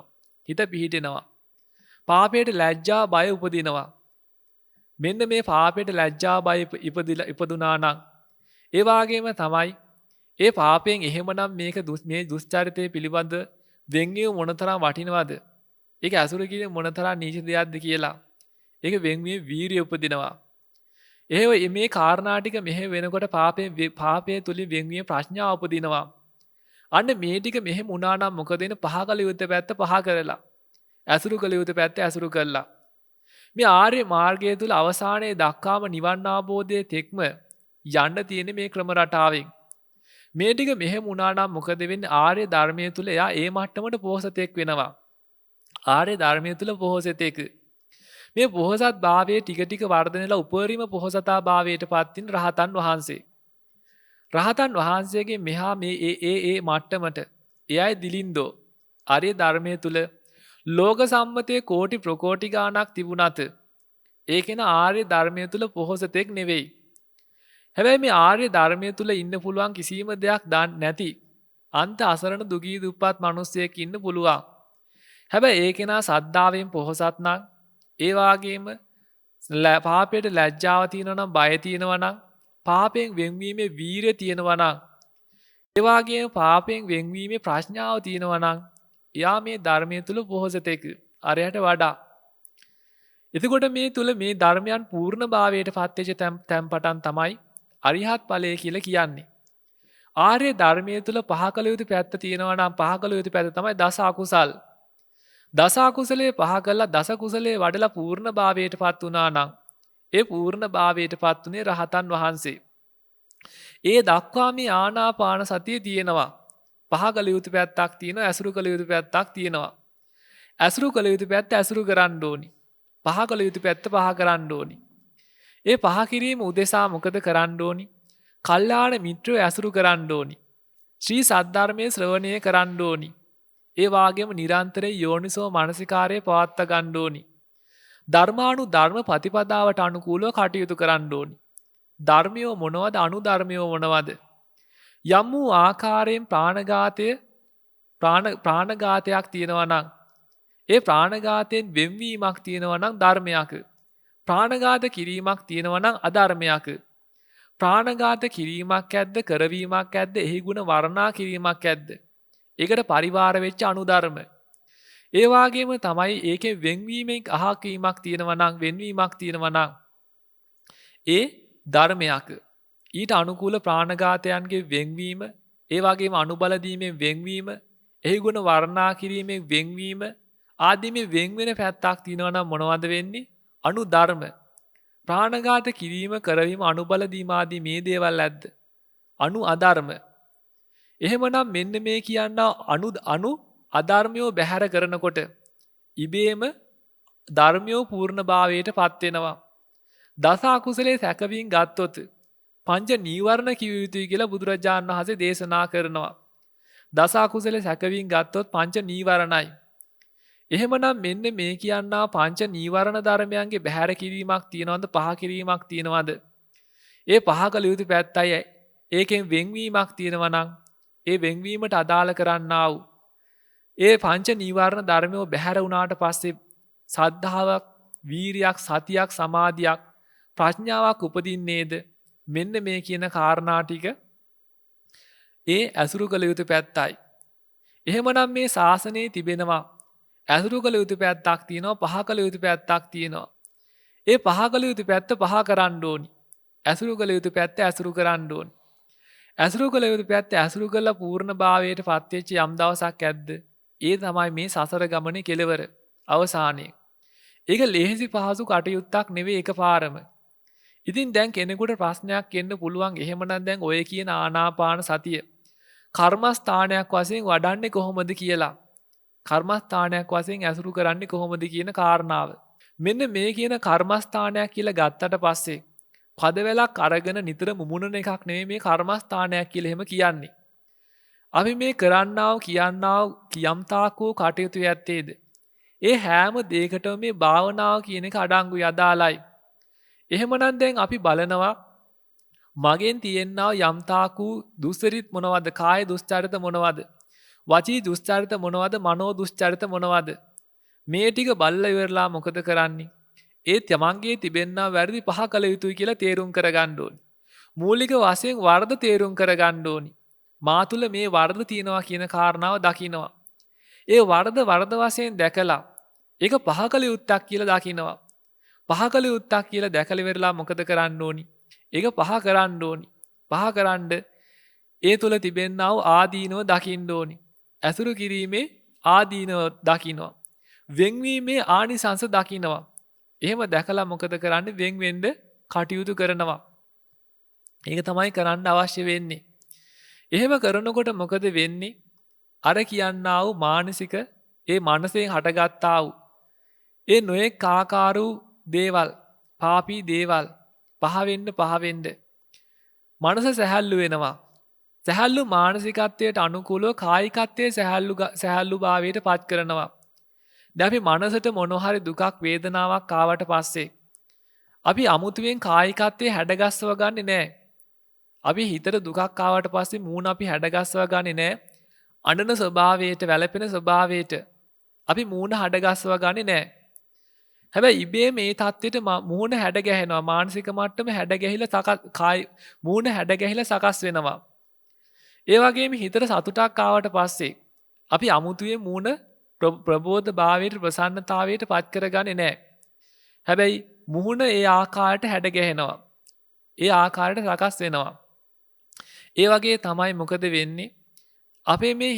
අපේ මානසික මට්ටම ප්‍රසන්නතාවයට පත් වුණා නම්, මානසික මට්ටම පිරිසුදුභාවයට පත් වුණා නම් ඊට අනුකූලව කායිකත්වයක් හැඩ ගැහෙනවා. කායිකත්වයේ වෙනසක් දකින්න පුළුවන්කම තියෙනවා. එතකොට ඒ ආකාරයෙන් එහෙම මනස පිරිසුදු වුණාට පස්සේ අර විපාක වශයෙන් හටගත්තු පුංචි අපද්‍රව්‍ය කොටසක් තමයි ඉතිරි වෙන්නේ කායිකත්වයේ තුල. මෙන්න මේ දවස පුරාවට නිරන්තරයෙන් අර අලෝභී, අදේශී, අමෝහී මානසිකත්වයෙන් යුතුව කටයුතු කරලා නිදහස් වෙච්ච අවස්ථාවක් තිබ්බනම් ඒ නිදහස් වෙච්ච අවස්ථාව තුල පුළුවන්කම තියෙනවා අර හුස්ම අරින ක්‍රමවේදයෙන් හුස්ම හැරලා නිදහස් වෙන්න. ඒ නිදහස් කායිකත්වයට පත් වෙන්න, මානසික මට්ටමට පත් වෙන්න පුළුවන්කම තියෙනවා. මෙන්න මේ ක්‍රම රටාවට තමයි මේ ආනාපාන සතිය වඩන්න තියෙන්නේ. වැඩිම ප්‍රගුණ කරන්න ඕනේ පුළුවන්කම තියෙන්නේ. එහෙමනම් අපි නිරන්තරයෙන් බලන්න ඕනේ මේ කායික ඉරියව් පැවැත්මක් පවත්වනකොට, අපි ගමනක් යනකොට මේ යන්නේ මොකටද? කාට හරි බයින්ඩද, ගහන්නද, හිංගි හිංසා කරන්නද? මොන දෙයකටද මේ යන්නේ? ඒ වාගේම ඉන්නවනම් ඉන්නේ මොකටද? මං මේ ලෝභයේ වැඩෙන දෙයක් කරන්න දින්නේ. දේශයේ වැඩෙන දෙයක් කරන්න දින්නේ. මෝහයේ වැඩෙන දෙයක් කරන්නද මොකටද මම මේ ඉන්නේ? ඉන්නවනම් ඉන්න කාරණාව දකින්න ඕනි. යනකොට යන්නේ මොකටද කියන කාරණාව දකින්න ඕනි. මේ එකක් නෑර මොකද කරන්න ඕනි? ඒ ඉරියව් පැවැත්වීම ආදී කටයුතු වලදී මේ හැම තැනකදීම දකින්න ඕනේ මොකටද මේ කටයුත්ත කරන්න කියන කාරණාව. ඒ කාරණාව සිහිපත් කරන්න ඕනි. ඒ වාගේම තමයි මේ ආනාපාන සති භාවනාව වැඩිීමේදී අපි සිහිපත් කරන්න ඕනේ මේ අතීතයේ යම් වූ ආකාරයකින් මේ අතීතංස ඥානෙ දකින්නවා කියලා මේකට කියනවා. අතීතයේ නොඑක ආකාරයේ ආශාද පස්සේ ගිහිල්ලා යම් වූ ආකාරයකින් දුකක් විපාකයක් හටගත්තනම්, දුකක් කරදරයක් හටගත්තනම් ඒක සිහිපත් කරන්න කියලා බුදුරජාණන් වහන්සේ දේශනා කරනවා. අතීතය ගැන සිහිපත් කරන්න. අතීතය ගැන සිහිපත් කරනවා කියන්නේ කොහොමද? ඒ අතීතයේ නොඑක ආකාරයේ ආස්වාදයන් පස්සේ ගිහිල්ලා ඒ ආශාදිය මූලික කරගෙන දුකට අසහනයටපත් වුණා නම් ඒ දුකට අසහනටපත් වෙච්ච ආකාරය සිහිපත් කරන්නේ. ඒ වගේම තමයි අනාගතය ගැන සිහිපත් කරන්න කියනවා. අතීතයේ මම මෙබඳු ආකාරයේ ආශාදයක් පස්සේ ගිහිල්ලා මේ ආකාරයෙන් දුකට අසහනටපත් වුණා නම් අනාගතයේ වෙන්නේ මොකද මට? අනාගතෙත් මේ ආකාරයේ දුකට අසහනටපත් වෙන්නයි සිද්ධ වෙන්නේ. දැන් මේ ආකාරයේ ආශාදයක් මං ඇසුරු කරනවා නම් ඒ ආශාදේ නිසා දැන් මට සිද්ධ වෙන්නේ මොකද්ද? දුකට අසහනයටපත් වෙන්නයි සිද්ධ වෙන්නේ. ඒ නිසා මෙන්න මේ කියන කාරණා සිහිපත් කරන්න කියලා බුදුරජාණන් වහන්සේ දේශනා කරනවා. දැන් අතීතයේ මොනවා හරි ප්‍රශ්නයක් ගැටලුවක් වුණාට පස්සේ දැන් හිතනවා අපි ඒක අමතක කරලා ජීවත් වෙන්න ඕනි. අතීතය අමතක කරන්න, අනාගතය අමතක කරන්න වර්තමාන මොහොතේ ජීවත් වෙන්න කියලා කතාවක් අද වෙනකොට කියනවා. දැන් අතීතය අමතක කරන්න කියලා කිව්වට අතීතය අමතක කරනවා කියන්නේ මොකද්ද? අතීතය අමතක කරලා දැම්මනම් අපිට මේ ආහාර පානවත් ගන්න පුළුවන් කමක් ලැබෙන්නේ නැහැ. අනාගතය ගැන හිතන්න එපා කියලා කියන අනාගතය ගැන හිතන්න එපා නම් අපිට අනාගතයේ කිසිම ආකාරයේ සැලසුමක් තීරණයක් කරගන්න පුළුවන් කමක් ලැබෙන්නේ නැහැ. කිසිම තීරණයකට තීන්දුවකට එළඹෙන්න පුළුවන් කමක් සැලසෙන්නේ නැහැ. එහෙමනම් මේ බුදුරජාණන් වහන්සේ පෙන්නපු කාරණා මොකද්ද? අතීතය ගැන හිතන්නේ නැහැ කියලා කියන්නේ මොකද්ද? අතීතයේ යම් වූ ආකාරයෙන් ආශාද සහගතව මෙනෙහි කරන්නේ නැහැ. නොඑක ආකාර ආශාද බලාපොරොත්තුවෙන් අතීතයේ මම මේ ආකාරයෙන් ආශාදයක් වින්දා. මේ ආකාරයෙන් මං ආස්වාද වින්දනය කළ සතුටු වුණා. මෙන්න මෙහෙම පැත්තක් ගැන හිතන්නේ නැහැ. එහෙම වුණොත් මොකද වෙන්නේ? අතීතයේ සිහි කරන්න ආශාදයන්ට බැදෙනවා. හැබැයි හිතන්න පුළුවන් අතීතයේ මුල් කරගෙන අතීතයේ මම මේ ආකාරයෙන් මේ ආස්වාද බලාපොරොත්තුවක් උදෙසා අපි ගත්තොත් කෑමක් ගැන අතීතයේ මම මේ කෑම රහයි කියලා කන්න ගිහිල්ලා අන්තිමේට මට බඩේ අමාරුව හදාගත්තා. අතීතයේ මම මේ රූපය බලන්න ගිහිල්ලා මට ලැජ්ජාවට පත් වෙන්න සිද්ධ වුණා. අතීතයේ මම මේ ශබ්ද අහන්න ගිහිල්ලා මට මේ කනේ අමාරු හරි හැදුන මාක් හරි එහෙම ආදීනවත් දකින්න පුළුවන්. මෙන්න මේ අතීතයේ දිහා බලන්න ඕනේ. අතීතයේ දිහා බලලා අතීතයේ මුල් කරගෙන අතීතයේ වෙච්ච ආශාදය පස්සේ ගිහිල්ලා වෙච්ච දුක අසහනයේ කරදරේ බලන්න ඕනේ. ඒ වගේම තමයි අතීතයේ මම මේවා පස්සේ ගිහිල්ලා මට මේ தත්ත්වයටපත් වෙන්න සිද්ධ වුණා නම් අනාගතේ මට වෙන්නේ මොකද්ද? අනාගතේ මට වෙන්නේත් මේ පස්සේ ගිහිලා දුකට අසහනටපත් වෙන්න සිද්ධ වෙන එක. දැන් මම මේ යම්කිසි ආශාදයක් මේ විදිහට ඇසුරු කරනවා නම් ඒ ඇසුරු කිරීම නිසා වෙන්නේ මොකද? දුකට අසහනටපත් වෙන්න කියන කාරණාව දකින්න ඕනි. අතීතයේ පිළිබඳව මේ ආකාරයෙන් දැකීමට කියනවා අතීතංස ඥාණයෙන් දකින්නවා කියලා. අතීතංස ඥාණයෙන් දකින්නවා කියලා කියන දිවස හැම නෙවෙයි. අනාගතයේ පිළිබඳව දකින්න එකට මේ කියනවා.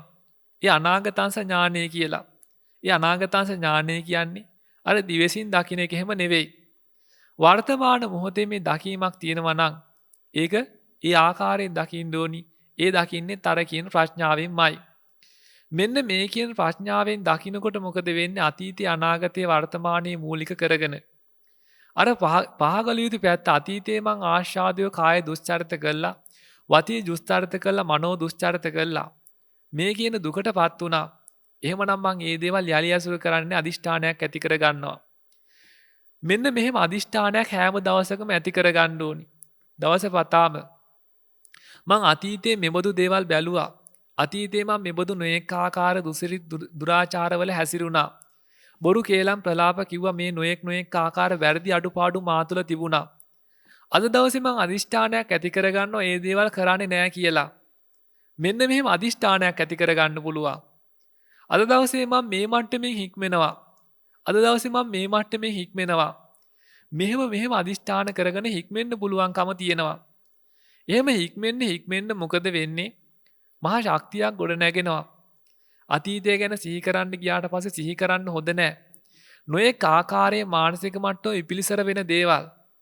ඒ තුල ඒ හැඟවිච්ච කතාව තුල වෙච්ච සිදුවීම තුල තමන්ගේ මානසික මට්ටම වැඩෙන ආකාරයයි හිතන්නේ.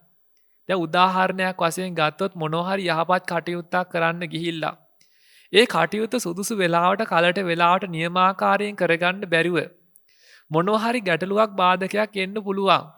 මොනවා හරි වික්ෂිප්තතාවයක් ගොඩ නැගෙන්න පුළුවන්. පින්කමක් හරි මොනවා හරි දෙයක් සංවිධානය කරන්න ගිහිල්ලා කියමුකෝ අපි. එහෙම වුණාට පස්සේ ඒ දේවල් ඒ ආකාරයෙන් සිද්ධ වුණේ නැහැ කියලා මොනවා හරි වික්ෂිප්තතාවයක් වුණොත් ඒ වික්ෂිප්තතාවයන් ගැන නෙවෙයි සිහිපත් කරන්නේ. ඒකෙන් මනස වැටෙන පැත්තක් නෙවෙයි හිතන්නේ. මනස නගා ගන්න පුළුවන් පැත්තයි හිතන්නේ. නොඑක ආකාර සහසම්බන්ධතා තියෙනවා, ප්‍රේම සම්බන්ධතා තියෙනවා, විවිධාකාර දේවල් තියෙනවා. ඒ සම්බන්ධතා කැඩලා බිඳලා ගියාට පස්සෙත් මනස වැටෙනවා, විශ්ිප්තතාවයටපත් වෙනවා. ඒ මේ වගේ මොනවා හරි දෙයක් වුණාට පස්සේ නොඑක් සත්‍ය පුජ්‍යලව පෙළඹෙනවා. මොකද ඒ විශීප්තතාවයට ලක්වෙච්ච කාරණා මූලික කරගෙන වැරදිච්ච කාලයේ මූලික කරගෙන නොයෙක් ආකාරයේ තව තවත් දුරාචාර දුසිරිත් කරන්නව පෙළඹෙනවා. අයුතු අසාධාරණකම් කරන්නව පෙළඹෙනවා. ඒ වැරදිච්ච දේ මූලික කරගෙන මොනවා හරි වෙච්ච අසාධාරණ අඩුපාඩු මූලික කරගෙන එබඳු ආකාරයේ දේවල් කරන්නව පෙළඹෙනවා. මෙන්න මෙහෙම නෙවෙයි කරන්න ඕනි. අතීතයේ යම් වූ ආකාරයෙන් ඉබඳු දෙයක් සිද්ධ වෙලා තියෙනවා නම් වරදක් අඩුපාඩුවක් සිද්ධ වුණා නම් ඒ වරද හැටියට දකින්න ඕනි. දැකලා ඒකෙන් නිදහස් වෙන්න ආයෙත් සංවරයේ පිහිටන්න අදිෂ්ඨාන කරගන්න ඕනි. අනන්ත සංසාරයක් පුරාවට එහෙම අදිෂ්ඨාන කරගන්නකොට මෙහෙම ගන්න පුළුවන්.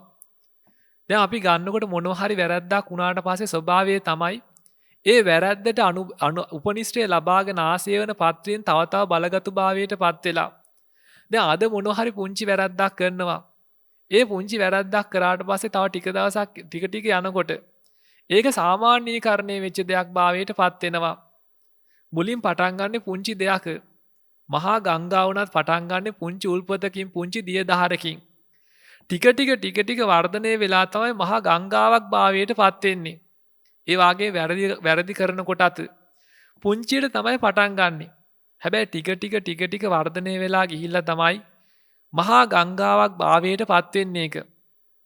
මහා ගංගාවක් ගලනවා වගේ පත් වෙනවා. මෙන්න මේ වාගේ මොකද වෙන්නේ? ඒ තමන් කරන්නා වැරදිත් ටික ටික තමයි පටන් ගන්නෙ. මොනවා හරි නරක දෙයක් බලන්න පටන් ගන්නේ ටික.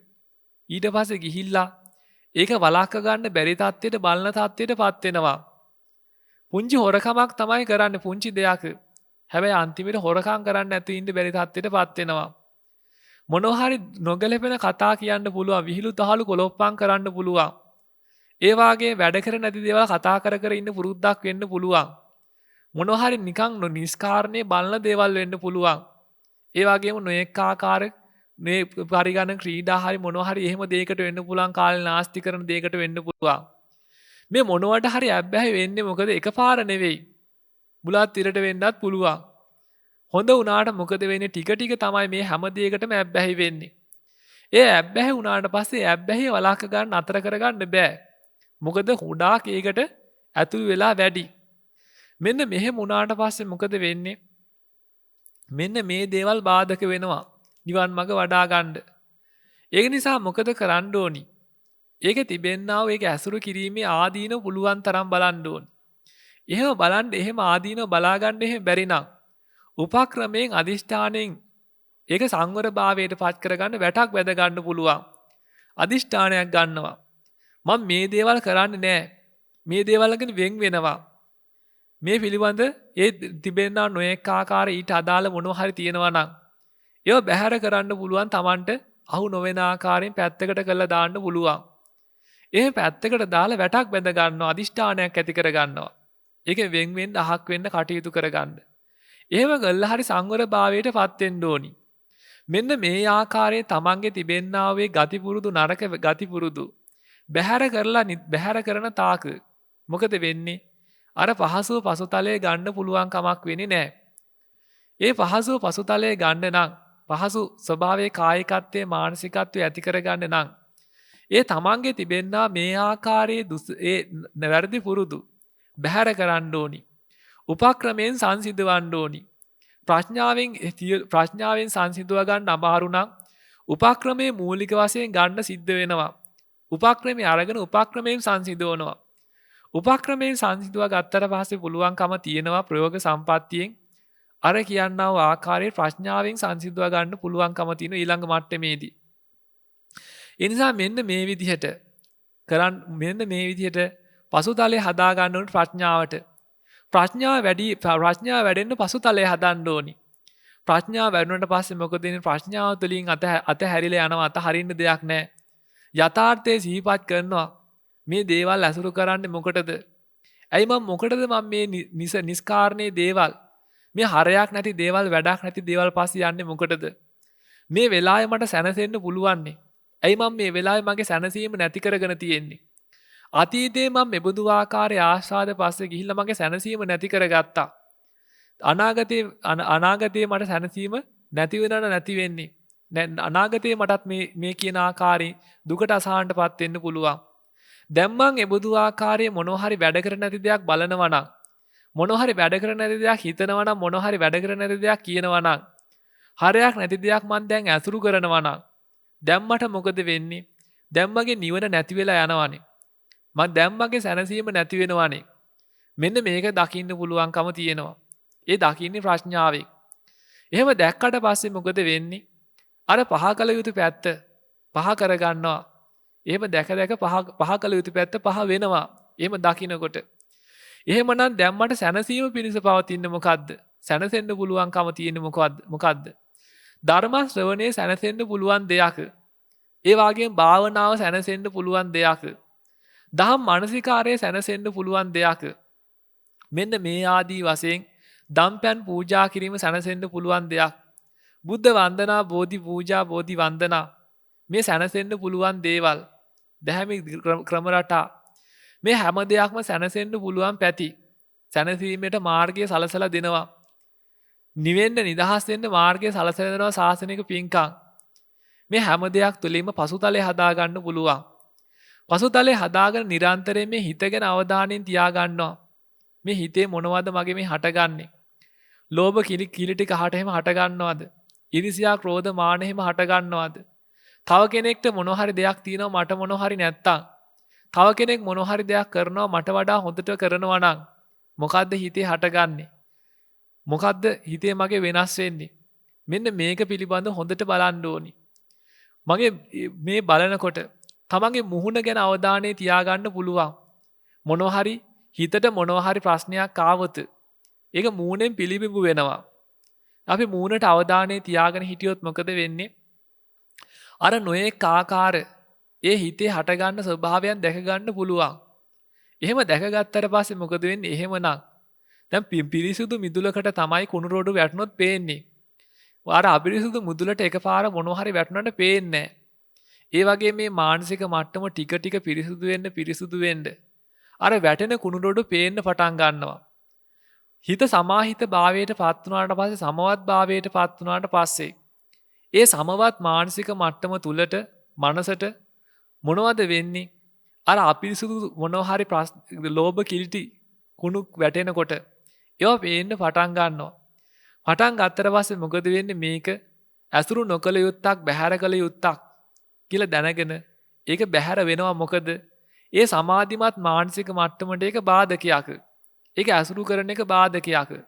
ඒක වෙහෙස පේන්න පටන් ගන්නවා. මෙන්න මෙහෙමයි වෙන්නේ. පූර්ණ භාවයට පත් වෙන්නේ. ඇහෙන් රූප දැකලා ඒ රූප ඔස්සේ ඇලෙන්න බැඳෙන්න යන්නේක වෙහෙසක් වශයෙන් දකිනවා. කනෙන් ශබ්ද අහලා ඒ කනෙන් අහගත ශබ්ද කෙරෙහි ඇලෙන්න බැඳෙන්න යන්නේක වෙහෙසක් වශයෙන් පේන්න පටන් ගන්නවා. නාසයෙන් ගන්ධය ආග්‍රහණය කළා ඒ පස්සේ යන්නේක වෙහෙසක් වශයෙන් පේන්න පටන් ගන්නවා. ඒ වගේම දිවෙන් රස විඳලා ඒ රසයන් පස්සේ අනේක වෙහෙසක් වශයෙන් පේන්න පටන් ගන්නවා. කයෙන් පහස විඳලා ඒ පහස පස්සේ අනේක පහස පස්සේ හඹාගෙන අනේක වෙහෙසක් වශයෙන් පේන්න පටන් ගන්නවා. මෙන්න මේකයි රහතන් වහන්සේලා දේශනා කරන්නේ. ඒ රහතන් වහන්සේලාගේ ස්වභාවය. ඇහැ තියෙනවා, රූප පේනවා, නමුත් රූප බලන බලාපොරොත්තුවක් නැහැ. කන තියෙනවා, ශබ්දය ඇහෙනවා, නමුත් ශබ්දය අහන බලාපොරොත්තුවක් නැහැ. ඒ වගේම තමයි දිව තියෙනවා, රස දැනෙනවා, නමුත් රස විඳින බලාපොරොත්තුවක් නැහැ. කය තියෙනවා, පහස දැනෙනවා, පහස විඳින බලාපොරොත්තුවකුත් නැහැ. මෙන්න මෙහෙම රහතන් වහන්සේගේ ස්වභාවය ගැන දේශනා කරනවා. හිත තියෙනවා, හිතන්නත් පුළුවන්, නමුත් හිතා ඉන්න බලාපොරොත්තුවකුත් නැහැ. මෙන්න මේ වාගේ තත්ත්වයට පත් වෙන අවසන් වෙනකොට මේ ඇහෙන් යම්කිසි රූපයක් බලලා ඒ රූපය තුලින් යම් වූ ආකාරයේ ආස්වාද මානසික මට්ටමක් එනවා නම් ඒ එන ස්වභාවයෙන්ම එන අවස්ථාවේදීම ඒක හඳුනගෙන තේරුම් අරගෙන පහ කරන්න පුළුවන් වුණා නම් අන්න මොකද වෙන්නේ? ඒ ස්වභාවයේ පෙන්නනවා ඒ ඉන්ද්‍රිය සංවරයේ වැඩිමක් හැටියට. රත් වෙච්ච තෙල් චාත්තියක් තියෙනවා. වතුර බින්දුවක් වැටිච්ච එක මං චිරිස් ගාලා පිච්චිලා යනවා. ඒ වගේ ඇහෙන් යම්කිසි රූපයක් දැකලා දකින්නකොටම මේක රාගයට හේතු වෙන දෙයක්. මේක දේශයට හේතු වෙන දෙයක් කියලා ඒ මොහොතේම දකින්න පුළුවන් කමක් ලැබුණා නම් ඒ මොහොතේම දැකගත්තා නම් මොකද වෙන්නේ? අන්න ඉන්ද්‍රිය සංවරයේ වැඩිච්ච මට්ටමක කනෙන් ශබ්දයක් අහලා ඒක ඒ මොහොතේම තේරුම් කරගන්න පුළුවන් වුණා නම් මේක රාගයට හේතු වෙන දෙයක්, දේශයට හේතු වෙන දෙයක් කියලා, මෝහයට හේතු වෙන දෙයක් කියලා තේරුම් ගන්න පුළුවන් වුණා නම් ඒක ඉන්ද්‍රිය සංවරයේ වැඩිච්ච මට්ටමක් කියලා පෙන්නනවා. මෙන්න මේ විදිහට ඇහැ සංවර කරන්න ඕනි, කන සංවර කරන්න ඕනි, නාසය සංවර කරන්න ඕනි, දිව සංවර කරන්න ඕනි, කය සංවර කරන්න ඕනි, ඒ වගේ මනස සංවර කරන්න ඕනි. මේ සංවර කරනවා කියලා කියන්නේ, සංවරනවා කියලා කියන්නේ මොකද්ද? ඒ ලෝභයට, දේශයට, මෝහයට ඉඩ දෙන්නේ නැහැ. ගිහි වතක ඉන්නවා ලෝභ, දේශ, මෝහ අරමුණු කරගන්නවා මූලික වශයෙන්. පැවිදි වතක ආදී නෙක්ඛම්ම ජීවිතයක් ගත කරන පිරිස් වලට නම් රාග, දේශ, මෝහ අරමුණු කරගන්න පුළුවන් විශේෂ වශයෙන්. රාගයට ඉඩ දෙන්නේ නැහැ, දේශයට ඉඩ දෙන්නේ නැහැ, මෝහයට ඉඩ දෙන්නේ නැහැ. රාගයව පහ කරනවා, දේශයව පහ කරනවා, මෝහයව පහ කරනවා. මෙන්න මෙහෙම මොකද කරන්න ඕනි? ඇහැ සංවර කරන්න ඕනි. ඇහැ, කන, නාසය, දිව, ඇස කන නාසය, දිව, ශරීරයේ මනස මේ ටික සංවර භාවයට පත් කරගන්න ඕනි. එහෙම සංවර භාවයට පත් කරලා, සංවර භාවයට පත් කරලා, සංවර භාවයේ පූර්ණත්වය තමයි අන්න අර පෙන්නපු කෙලවර අරිහත් ඵලය. එතෙක් මේ කටයුත්ත තියෙනවා. පහකල යුත්තක් තියෙනවා, ඇසුරු කළ යුත්තක් තියෙනවා. ආස්වාසය පූර්ණ භාවයට පත් වෙන්නේ අරිහත් ඵලයෙන්. ඒ අරිහත් ඵලයට පත් වෙච්ච රහතන් වහන්සේත් මෙන්න මේ කියන ඒ ඔය සුසුම් හැරීමේ ආදී ක්‍රම රටාව අනුගමනය කරනවා. මොකද උන්වහන්සේ කායික වශයෙන් හටගත් අපද්‍රව්‍යයක් තියෙනවා නම් ඒ අපද්‍රව්‍ය බැහැර කළා ඉහාත්ම සුඛ විහරණය පිණිස උන්වහන්සේත් ඒක ඇසුරු නිසුරු කරනවා. ඒ වාගේම තමයි උන්වහන්සේලාත් මේ ලෝකෝත්තර වශයෙන් පෙන්නපු ඒ ක්‍රම රටාව ඇසුරු නිසුරු කරන ඉහාත්ම සුඛ විහරණය සඳහා බුදුරජාණන් වහන්සේ එක්තරා භික්ෂුන් වහන්සේලා දෙනමක් සාකච්ඡාවක නිරත වෙනවා. ඇවැත්නි, සෝතාපන්න ඵලයට පත් වෙන්න මොකද්ද කරන්න ඕනි කියලා. ඒ අනිත් භික්ෂුන් වහන්සේ පිළිතුරු දෙනවා. අනිච්ච වශයෙන්, දුක්ඛ වශයෙන්, අනාත්ම වශයෙන් මේ ලෝකයේ තේරුම් කරගන්න ඕනේ, අවබෝධ කරගන්න ඕනේ. ඒ වාගේම තමයි සෝතාපන්න ඵලයට පත් වෙච්ච කෙනා සකදාගාමි වෙන්න මොකද කරන්න ඕනේ? අනිච්ච වශයෙන්, දුක්ඛ වශයෙන්, අනාත්ම වශයෙන් මේ අවබෝධය වඩන්න ඕනේ. සකදාගාමී කියන අනාගාමී ඵලයට පත් වෙන්න මොකද කරන්න ඕනේ? අනිච්ච වශයෙන්, දුක්ඛ වශයෙන්, අනාත්ම වශයෙන් මේ අවබෝධය වඩන්න ඕනේ. අනාගාමී කෙනා අරිහත්ත්වයට පත් වෙන්න මොකද කරන්න ඕනේ? අනිච්ච වශයෙන්, දුක්ඛ වශයෙන්, අනාත්ම වශයෙන් මේ අවබෝධය වඩන්න ඕනේ. රහතන් වහන්සේ මොකද කරන්න කියලාත් පෙන්නනවා. රහතන් වහන්සේත් අනිච්ච වශයෙන්, දුක්ඛ වශයෙන්, අනාත්ම වශයෙන් අවබෝධය වඩනවා කියලා පෙන්නනවා. ඒ මොකද කියලා අහුවට පස්සේ ඉහාත්ම සුඛ විහරණය කියලා පෙන්නනවා.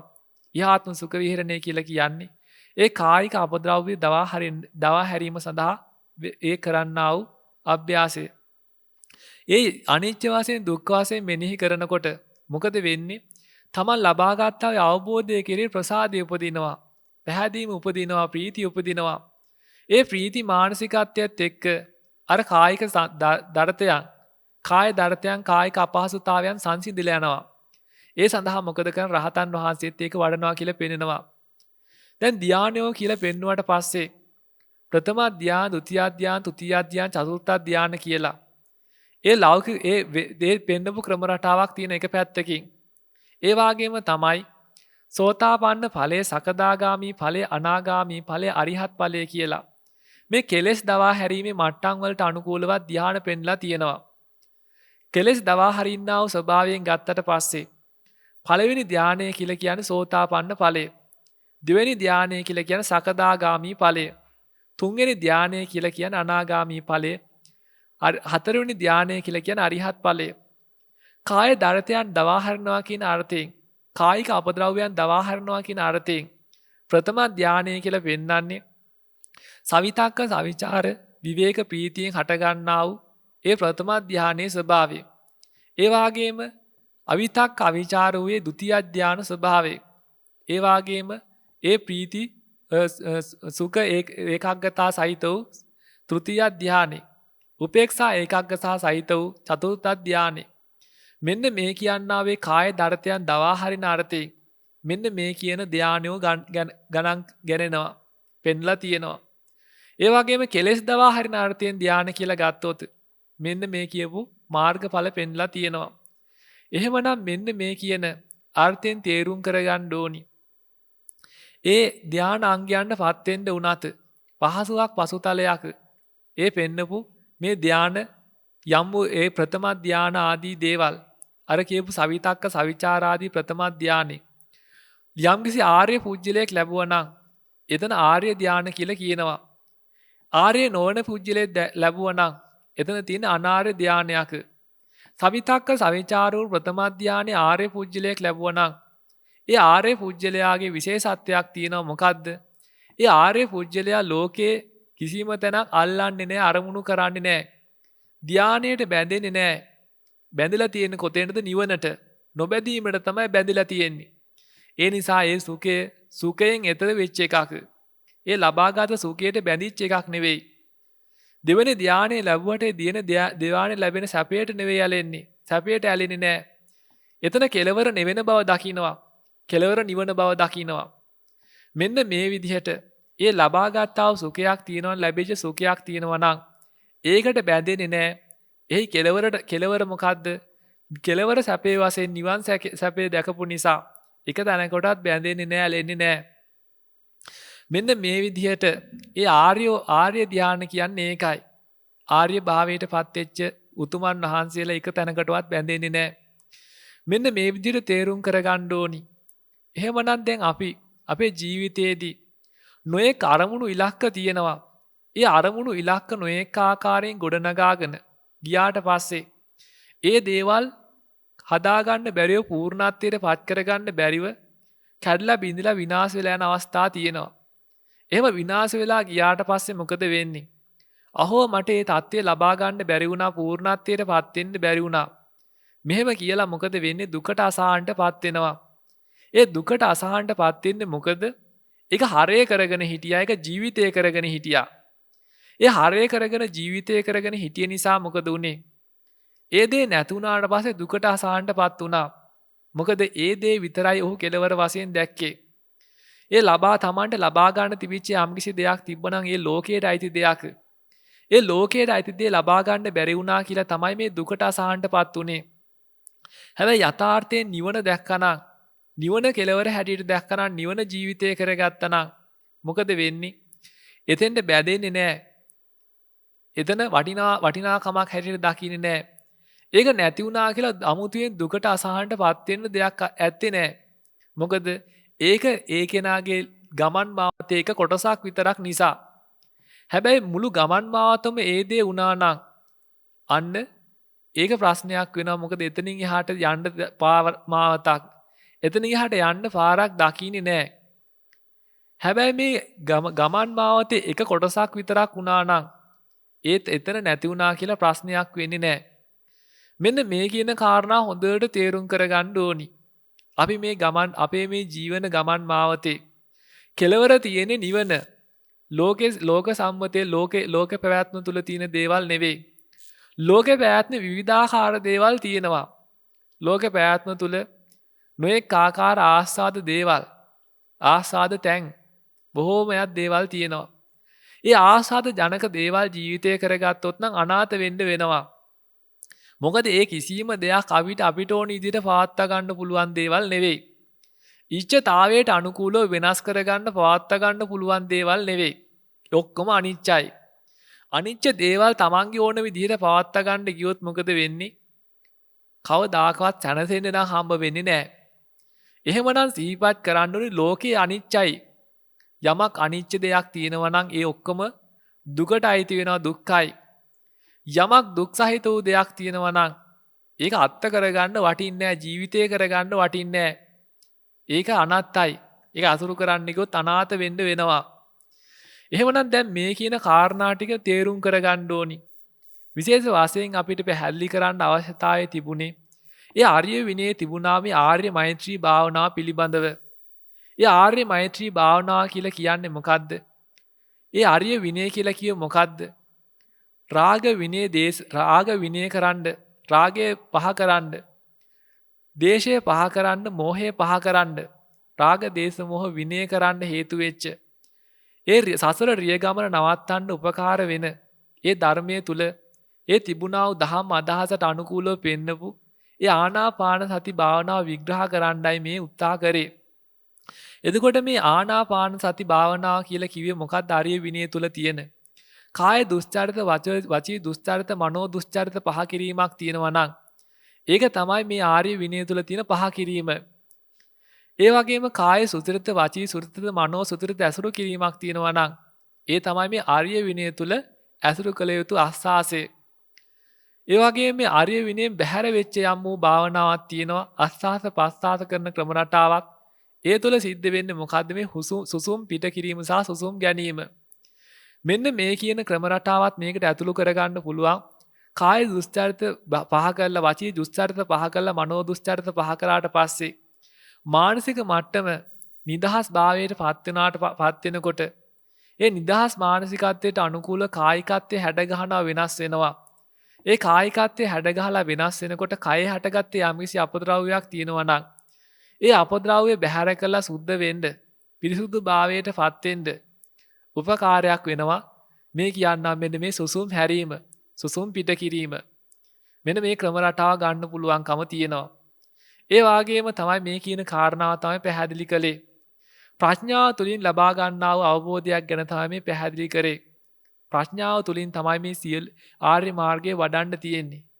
ඒ නොයෙක් ආකාරයෙන් අපි ලබා ගන්නා වෙනත් ක්‍රමවේදීන් ලබා ගන්නා සමාධි තියෙනවා නම් ඒ සමාධි පිරිහිලා යනවා. හැබැයි මේ ආර්ය ප්‍රඥාව තුළින් නැගෙච්ච සමාධියක් තියෙනවා නම්, අතහැරීම තුළින් ලැබිච්ච සමාධියක් තියෙනවා නම් ඒ සමාධිය එහෙම නැති වෙන්නේ නැහැ. ඒ සමාධියට කියනවා, ප්‍රඥාව තුළින් ලැබෙච්ච සමාධියට කියනවා ආනන්තරික සමාධිය කියලා. සමාධිමානං තරිකඤ්ඤමාහු. ඒ ආනන්තරික සමාධිය නැති වෙන්නේ නැහැ. ඒ ආනන්තරික සමාධිය ආහාරයක් ජනිත වෙච්ච එකක් නෙවෙයි. අතහැරීමෙන්, නොයල්මෙන්, මිදීමෙන් ලබාගත් සමාධියක්. යම් අරමුණක් ඇසුරු කරලා ගත් එකක් නෙවෙයි. නිවන සිහි කරලා ගත්ත සමාධියක්. මෙන්න මේ නිවන් සුවය සිහිපත් කළා. අතහැල යුත්තේ අතහැරලා, ඇසුරු කළ යුතු ඇත්තේ ඇසුරු කළා. මෙන්න මෙහෙම ලබා ගත්තා නම් අරමුණකින් තොරව ආහාරයක් අන්තර්ගත නොවිච්ච මේ සමාධි, මෙන්න මේ ප්‍රඥාව තුළින් නැගෙච්ච සමාධියක් තියෙනවා නම් අන්න ඒක තමයි බුදුරජාණන් වහන්සේ ප්‍රශංසා කරන්නේ. ඒ සමාධිය තමයි ආනන්තරික සමාධිය කියලා කියන්නේ. ඒක කැඩෙන්නේ නැහැ, බිඳෙන්නේ නැහැ. බුදුරජාණන් වහන්සේ පෙන්වපු අජානීය සමාධියත් මෙයයි. අජානීය ධ්‍යායතේ වඩව ආශ්‍ය ගුණ ධ්‍යායතේ නොවඩව. ආශ්‍ය ගුණ ධ්‍යායතේ කියලා කියන්නේ මොකක් හරි අරමුණක් අරගෙන ඕක හිත ඉන්නවා. ආශ්‍ය ගුණ ධ්‍යායතේ. අජානීය ධ්‍යායතේ කියලා කියන්නේ මොකද්ද? එහෙම විශේෂ අරමුණක් නැහැ. යථාර්ථයෙන් තේරුම් ගන්නවා, ප්‍රඥාවෙන් තේරුම් ගන්නවා. අතහරින්න ඕනි පැත්ත මොකද්ද? අතහරින්න ඕනි පැත්ත තේරුම් අරගෙන අතහරිනවා. බැහැර කරන්න ඕනි පැත්ත මොකද්ද? බැහැර කරනවා. ඇසුරු කළ යුතු පැත්ත මොකද්ද? ඇසුරු කරනවා. මොහොතක් පාසා මේ කියන ක්‍රම රටාව තේරුම් අරගෙන කටයුතු කරනවා. දැන් අමුතුවෙන් යථාර්ථයේ තේරුණා නම් ඒ යථාර්ථයේ තුලින් නැගුණා ප්‍රඥාව තුලින් තේරුම් ගන්නවා මේක ඇසුරු කරන්න ඕනිද, බැහැර කරන්න ඕනිද කියන කාරණාව. දැන් තමන්ගේ ජීවිතයට ගලපලා බලන්න ඕනි. තමන්ගේ ජීවිතයට ගලපලා බලන්නේ කොහොමද? දැන් තමන් ගිහිල්ලා ඉන්නවා මොනවා හරි බලන්න. මේ බලන්න ඉන්නේ මොනවා හරි දේශයේ වැඩෙන දෙයක්. ඒ වගේම නොඑක ආකාරව ලෝභ සාගත දෙයක්. නොඑක ආකාර මුලාවටපත් වෙන්න සිද්ධ වෙන දෙයක් තමයි බලන්න ඉන්නේ. එහෙමනම් තමන්ටම නිග්‍රහ කරගන්න ඕනි. මොකද්ද මම මේ බලන්න ඉන්නේ? සුදුසු දෙයක් නෙවෙයි. බැහැර කරන්න ඕනි. මොනවා හරි දෙයක් හිතෙනවා. ආශාද පැත්තේ යන දෙයක්. එහෙමනම් තමන්ටම නිග්‍රහ කරගන්න ඕනි. මේක මං හිතන්න හොඳ නෑ, බැහැර කරන්න ඕනි කියලා. මෙන්න මෙහෙම මොකද කරන්න ඕනි? බැහැර කළ යුතු පැත්ත බැහැර කරන්න උත්සාහ කරන්න ඕනි, වීරිය කරන්න ඕනි. ඒ වගේම තමයි යම්කිසි වූ දහම් අරමුණක්, දහම් සිතිවිල්ලක් හිතට එනවා. අන්න එහෙමනම් ඒක ඇසුරු කරන්න ඕනි. ධර්ම සාකච්ඡා කරන්න හිතෙනවා, අන්නේ කරන්න ඕනි. බොහොම හොඳයි. ඒ වගේම නොඑක ආකාර වූ බණ ධර්මයන් ශ්‍රවණය කරන්න හිතෙනවා. දහම් ශ්‍රවණය කරන්න හිතෙනවා. බොහොම හොඳයි. ඇසුරු කළ යුතු පැත්තක්. මෙන්න මේ ඇසුරු කළ යුතු පැත්ත ඇසුරු කරන්න ඕනි. බැහැර කළ යුතු පැත්ත බැහැර කරන්න ඕනි. බැහැර කළ යුතු පැත්ත බැහැර කිරීමත් ඇසුරු කළ යුතු පැත්ත ඇසුරු කිරීමට කියනවා ආර්ය විනය තුල ආනාපාන සතිය කියලා. ආනපාන සතිය. එතකොට සුසුම් මැරීම සහ සුසුම් පිට කිරීම කියලා ක්‍රම රටාවක් තිබුණා. යෝගීන්ගේ ප්‍රාණයාම කියලත් මේක ඒගොල්ලෝ හඳුන්වලා තියෙනවා. මේ ක්‍රම රටාව විතරක් අරමුණු කරගෙන මේ අර මේ මුලින් පෙන්නපු මේ ඇසුරු කළ යුතු පැත්ත ඒ වගේම බැහැර කළ යුතු පැත්ත මේක තේරුම් ගන්න නැතුව මේ සුසුම් මැරීම විතරක් කොච්චර කර හිටියත් කවදාකවත් ප්‍රතිඵලයක් ලබන්න පුළුවන් කමක් නැහැ. ලබා ගන්න ඊටාම අමාරු කටයුත්තක්. ඉතින් මේ ලබා ගත්තත් මොකද කරන්නේ අර කියන ආකාරයේ වෙන් වෙලා කාම අරමුණු වලින් වෙන් වෙලා එහෙම කරලා උත්සාහ කළා කොච්චර කල් ලබාගෙන හිටියත් මොකද වෙන්නේ කාම අරමුණක් ආපු ගමන් අරක බිඳිලා යනවා.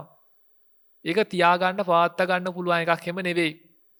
ඒ නිසාවෙන් තේරුම් කරගන්න ඕනේ මේ ආර්ය ධර්මයේ තුල ආර්ය විනය තුල ප්‍රඥා මූලික කරගෙන ඒ වඩන්න පුළුවන් ක්‍රම රටාවක් තියෙනවා. වැඩෙන ක්‍රම රටාවක් තියෙන ඒ ක්‍රම රටාව ඇසුරු කරගන්න ඕනි. ඒ ක්‍රම රටාව තේරුම් අරගෙන ඊට අනුකූලව ඒ ජීවිතේ හැඩගස්වා ගන්න ඕනි. ජීවිතේ සෑම අවස්ථාවකම සෑම මොහොතක්ම බැහැර කළ යුතු පැත්තක් තියෙන ඇසුරු කළ යුතු පැත්තක් තියෙන ඇසුරු කළ යුතු පැත්ත ඇසුරු කරන්න ඕනි.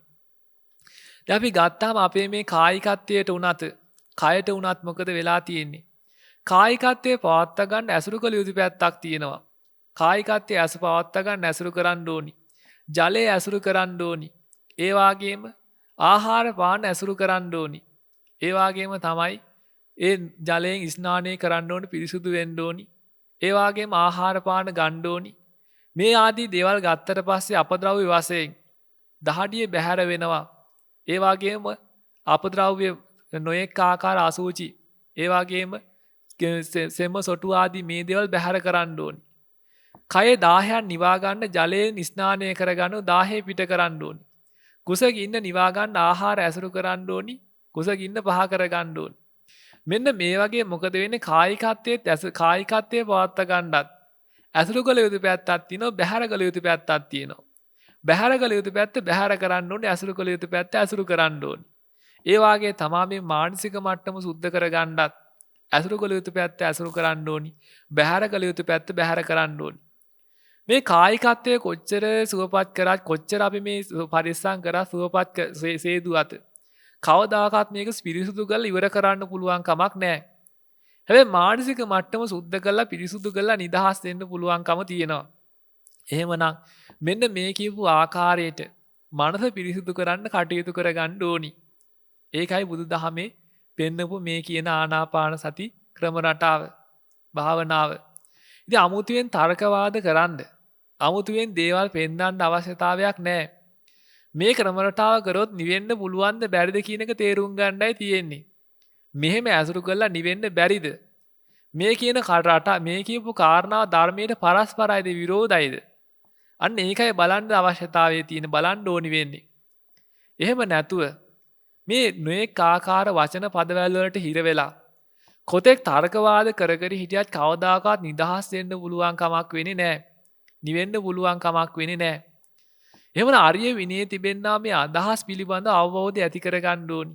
අවබෝධය ඇති කරගෙන ඊට අනුකූලව කටයුතු කරගෙන ඒ නිදහස් භාවයට පත් වෙන්න මේ ගමනේ කෙලවර භාවයට පත් වෙන්න ගමන කෙලවර කරන්න සසර ගමන කෙලවර කරන්න කටයුතු කරගන්න ඕනි. ඉතින් ඒ සඳහා සෑම සිළු දිනාටම ඒ ශක්තිය ධෛර්යය ලැබේවා. ශාසනික ආශිර්වාදයන් රැකවරණයන් සැලසේවා. මෙතෙක් මේ දහම් ශ්‍රවණය කරන්නට යෙදුනා මේ සෑම සිළු දිනාට ඒ උතුම් මඟඵල නිවන් අවබෝධ කර ගැනීම උදෙසා හේතු වාසනා පරිසරයේ සැකසේවා කියා ආශිර්වාද කරනවා. එසේ වෙත්වා කියන අදහසින් යුතුව සෑම සිළු දිනාම සාදුනාදයක් පවත්වන්න.